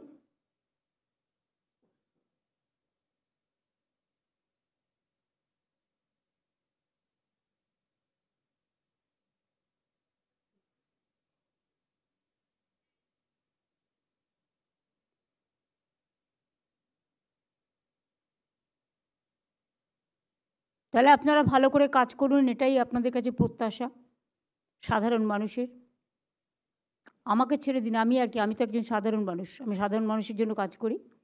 তাই আপনাদের কাছে আমার এই প্রত্যাশা থাকবে যে নতুন বছরে আপনারা সাধারণ মানুষের যে কাজটা পড়ে আছে সেটা তাড়াতাড়ি করে গতি আনবেন, যে গতিতে মানুষ তুষ্ট হবে এবং মানুষ খুশি হবে। দেখুন, জীবনটা খুব শর্ট টাইমের জন্য, আজ আছি কাল নেই। সুতরাং এই জীবনে যদি আমরা কিছু ভালো কাজ করি সেটাই পড়ে থাকবে, টাকা পড়ে থাকে না। Money is not wealth, health is wealth. এবং কাজ, যে ভালো কাজ করে মানুষ তাকে চিরদিন মনে রাখে, আর যে ভালো কাজ করে না তাদের মানুষ এমনকি ক্রিমেশন ঘাটে গিয়েও ভুলে যায়। এই কথাটা যদি মাথায় রাখেন, দেখবেন জনসেবা আপনার একটা সামাজিক দায়িত্ব। আপনার পরিবার যেমন আপনার পরিবার, সরকারটাও কিন্তু আপনার পরিবার। সবাই ঠিকমতো জেলা ব্লক থেকে শুরু করে সমস্ত লাইন ডিপার্টমেন্ট থেকে শুরু করে সমস্ত অফিসার্স থেকে শুরু করে কর্মী থেকে শুরু করে আধিকারিক থেকে শুরু করে আমি সবাইকে বলবো, কর্মে গতি আনুন আর কর্মে সুমতি আনুন। কেউ কেউ দুর্মতি নিয়ে এসে কর্মটাকে ভেস্তে দেওয়ার চেষ্টা করে, কিন্তু মনে রাখবেন কর্ম ভেস্তে দেওয়া অত সহজ নয়, আপনি না করলে আরেকজন করবে। এই সমাজে ভালো লোকের যেমন অভাব নেই, দু একটা খারাপ লোক থাকতেই পারে, সবাই সমান নয়। কিন্তু ভালো লোক কিন্তু কাজ করবার জন্য তৈরি আছে, এরকম লোকও কিন্তু প্রচুর আছে। এটা ভাববার করার কারণ নেই যে আমি ছাড়া চলবে না, ভাবতে হবে আমাদের সবাইকে নিয়ে চলতে হবে, এটা মাথায় রাখতে হবে। আমি আপনাদের সকলকে আবার আপনাদের সকল পরিবারকে অনেক ভালোবাসার শুভেচ্ছা জানিয়ে এবং বিশেষ করে শীতের মরশুম, নানা রকম উৎসব শুভেচ্ছা উৎসব চলবে, সব উৎসবকেই শুভেচ্ছা জানিয়ে সকলে ভালো থাকুন, সুন্দর থাকুন। জেলা ভালো থাকলে, ব্লক ভালো থাকলে জেলা ভালো থাকে, বুথ ভালো থাকলে ব্লক ভালো থাকে, ব্লক ভালো থাকলে সাব ডিভিশন ভালো থাকে, সাব ডিভিশন ভালো থাকলে জেলা ভালো থাকে, আর কোঅর্ডিনেশন ভালো থাকলে, মনিটরিং ভালো থাকলে সেই জেলা সবচেয়ে ভালো থাকে। ঠিক সেমনি প্রত্যেকটা ডিপার্টমেন্টে দেখবেন কয়েকজন এত ভালো কাজ করে যে তাদের আমরা ছাড়তেই চাই না। কেউ কেউ বলে আমার 6 বছর হয়ে গেছে, আমার 7 বছর হয়ে গেছে এক জায়গায়, তবুও আমরা মনে করি সে উপযুক্ত বলে তাকে কাজে লাগাই, কারণ অল্টারনেটিভ নেই। অফিসারও কমে যাচ্ছে, অফিসারের সংখ্যাও কমে যাচ্ছে। ইদানিং একটা প্রবণতা বেরিয়েছে, নতুন বিয়ে করলেই আইএএস বা আইপিএস বিয়ে করে সেই বলছে আমার অমুক জায়গায় আমার কমিটমেন্ট আছে, আমার ওয়াইফ আছে, আমি চলে যাব। আইএসএ জয়েন করছে, 6 মাসের মধ্যে পালিয়ে যাচ্ছে। এদের তো জয়েন করা উচিত নয়। যারা জয়েন করবে তাদের কাছে একটা লিখিয়ে নাও যে আমি কিন্তু গভর্নমেন্টকে সার্ভিস দেবো, আমি কোনো কারণেই রাজ্য ছেড়ে যাব না, তবেই আমি আমার রাজ্যে জয়েন করতে দেবো। আর তা নাহলে যারা এক পা ওখানে এক পা ওখানে ফেলে কাজ করতে আসছে এবং 6 মাস বাদে চলে যাচ্ছে, আমার অফিসারের কোটাটা চলে যাচ্ছে, ফলে সেই অফিসারটা আমি পাচ্ছি না, ফলে আমার জেলাগুলো যে ভাগ করব, কাকে দায়িত্ব দেবো? আমার অফিসারদের অভাব হয়ে গেছে, এটা তোমাদের বুঝতে হবে। আগের গভর্নমেন্ট অফিসার বাড়ায়নি, আমরা তাও অনেক বাড়িয়েছি। এমনকি WBCS WBPSরাও এখন অনেক সুযোগ পাচ্ছে কাজে, তাদের অনেক প্রমোশনের লেভেল বাড়ানো হয়েছে। সুতরাং আমি সবার ক্ষেত্রেই বলবো যে একটা কোনো জায়গায় একটা গণ্ডি থাকা দরকার, যে লক্ষ্যের গণ্ডিটা কিন্তু পেরোনো যাবে না। উই আর নট, কেউ যেন আমাদের টেকিং অ্যাজ ফর গ্যারান্টেড এটা যেন না করে। আমি এটুকু বলে সবাইকে অনেক ধন্যবাদ যারা কাজ করছেন। এক একজনকে 2জন 3 জনের কাজও কখনো কখনো করতে হয় জরুরি অবস্থার সময়, জরুরি পরিস্থিতিতে, ঝড় হোক, বর্ষা হোক, সাইক্লোন হোক, মহামারী হোক, আগুন লাগুক, অতিমারী পরিস্থিতিতে আপনাদের সকলকে আমি অনেক ধন্যবাদ জানিয়ে, আর যদি কেউ কাজ না করে থাকেন তাদের দিকে নজর রাখুন, তাদের বলুন বেটার বাড়িতে তারা বিশ্রাম করুন। আর যারা কাজের লোক তারা দয়া করে প্লিজ কাজটা করুন। Thank you so much, thanks a lot.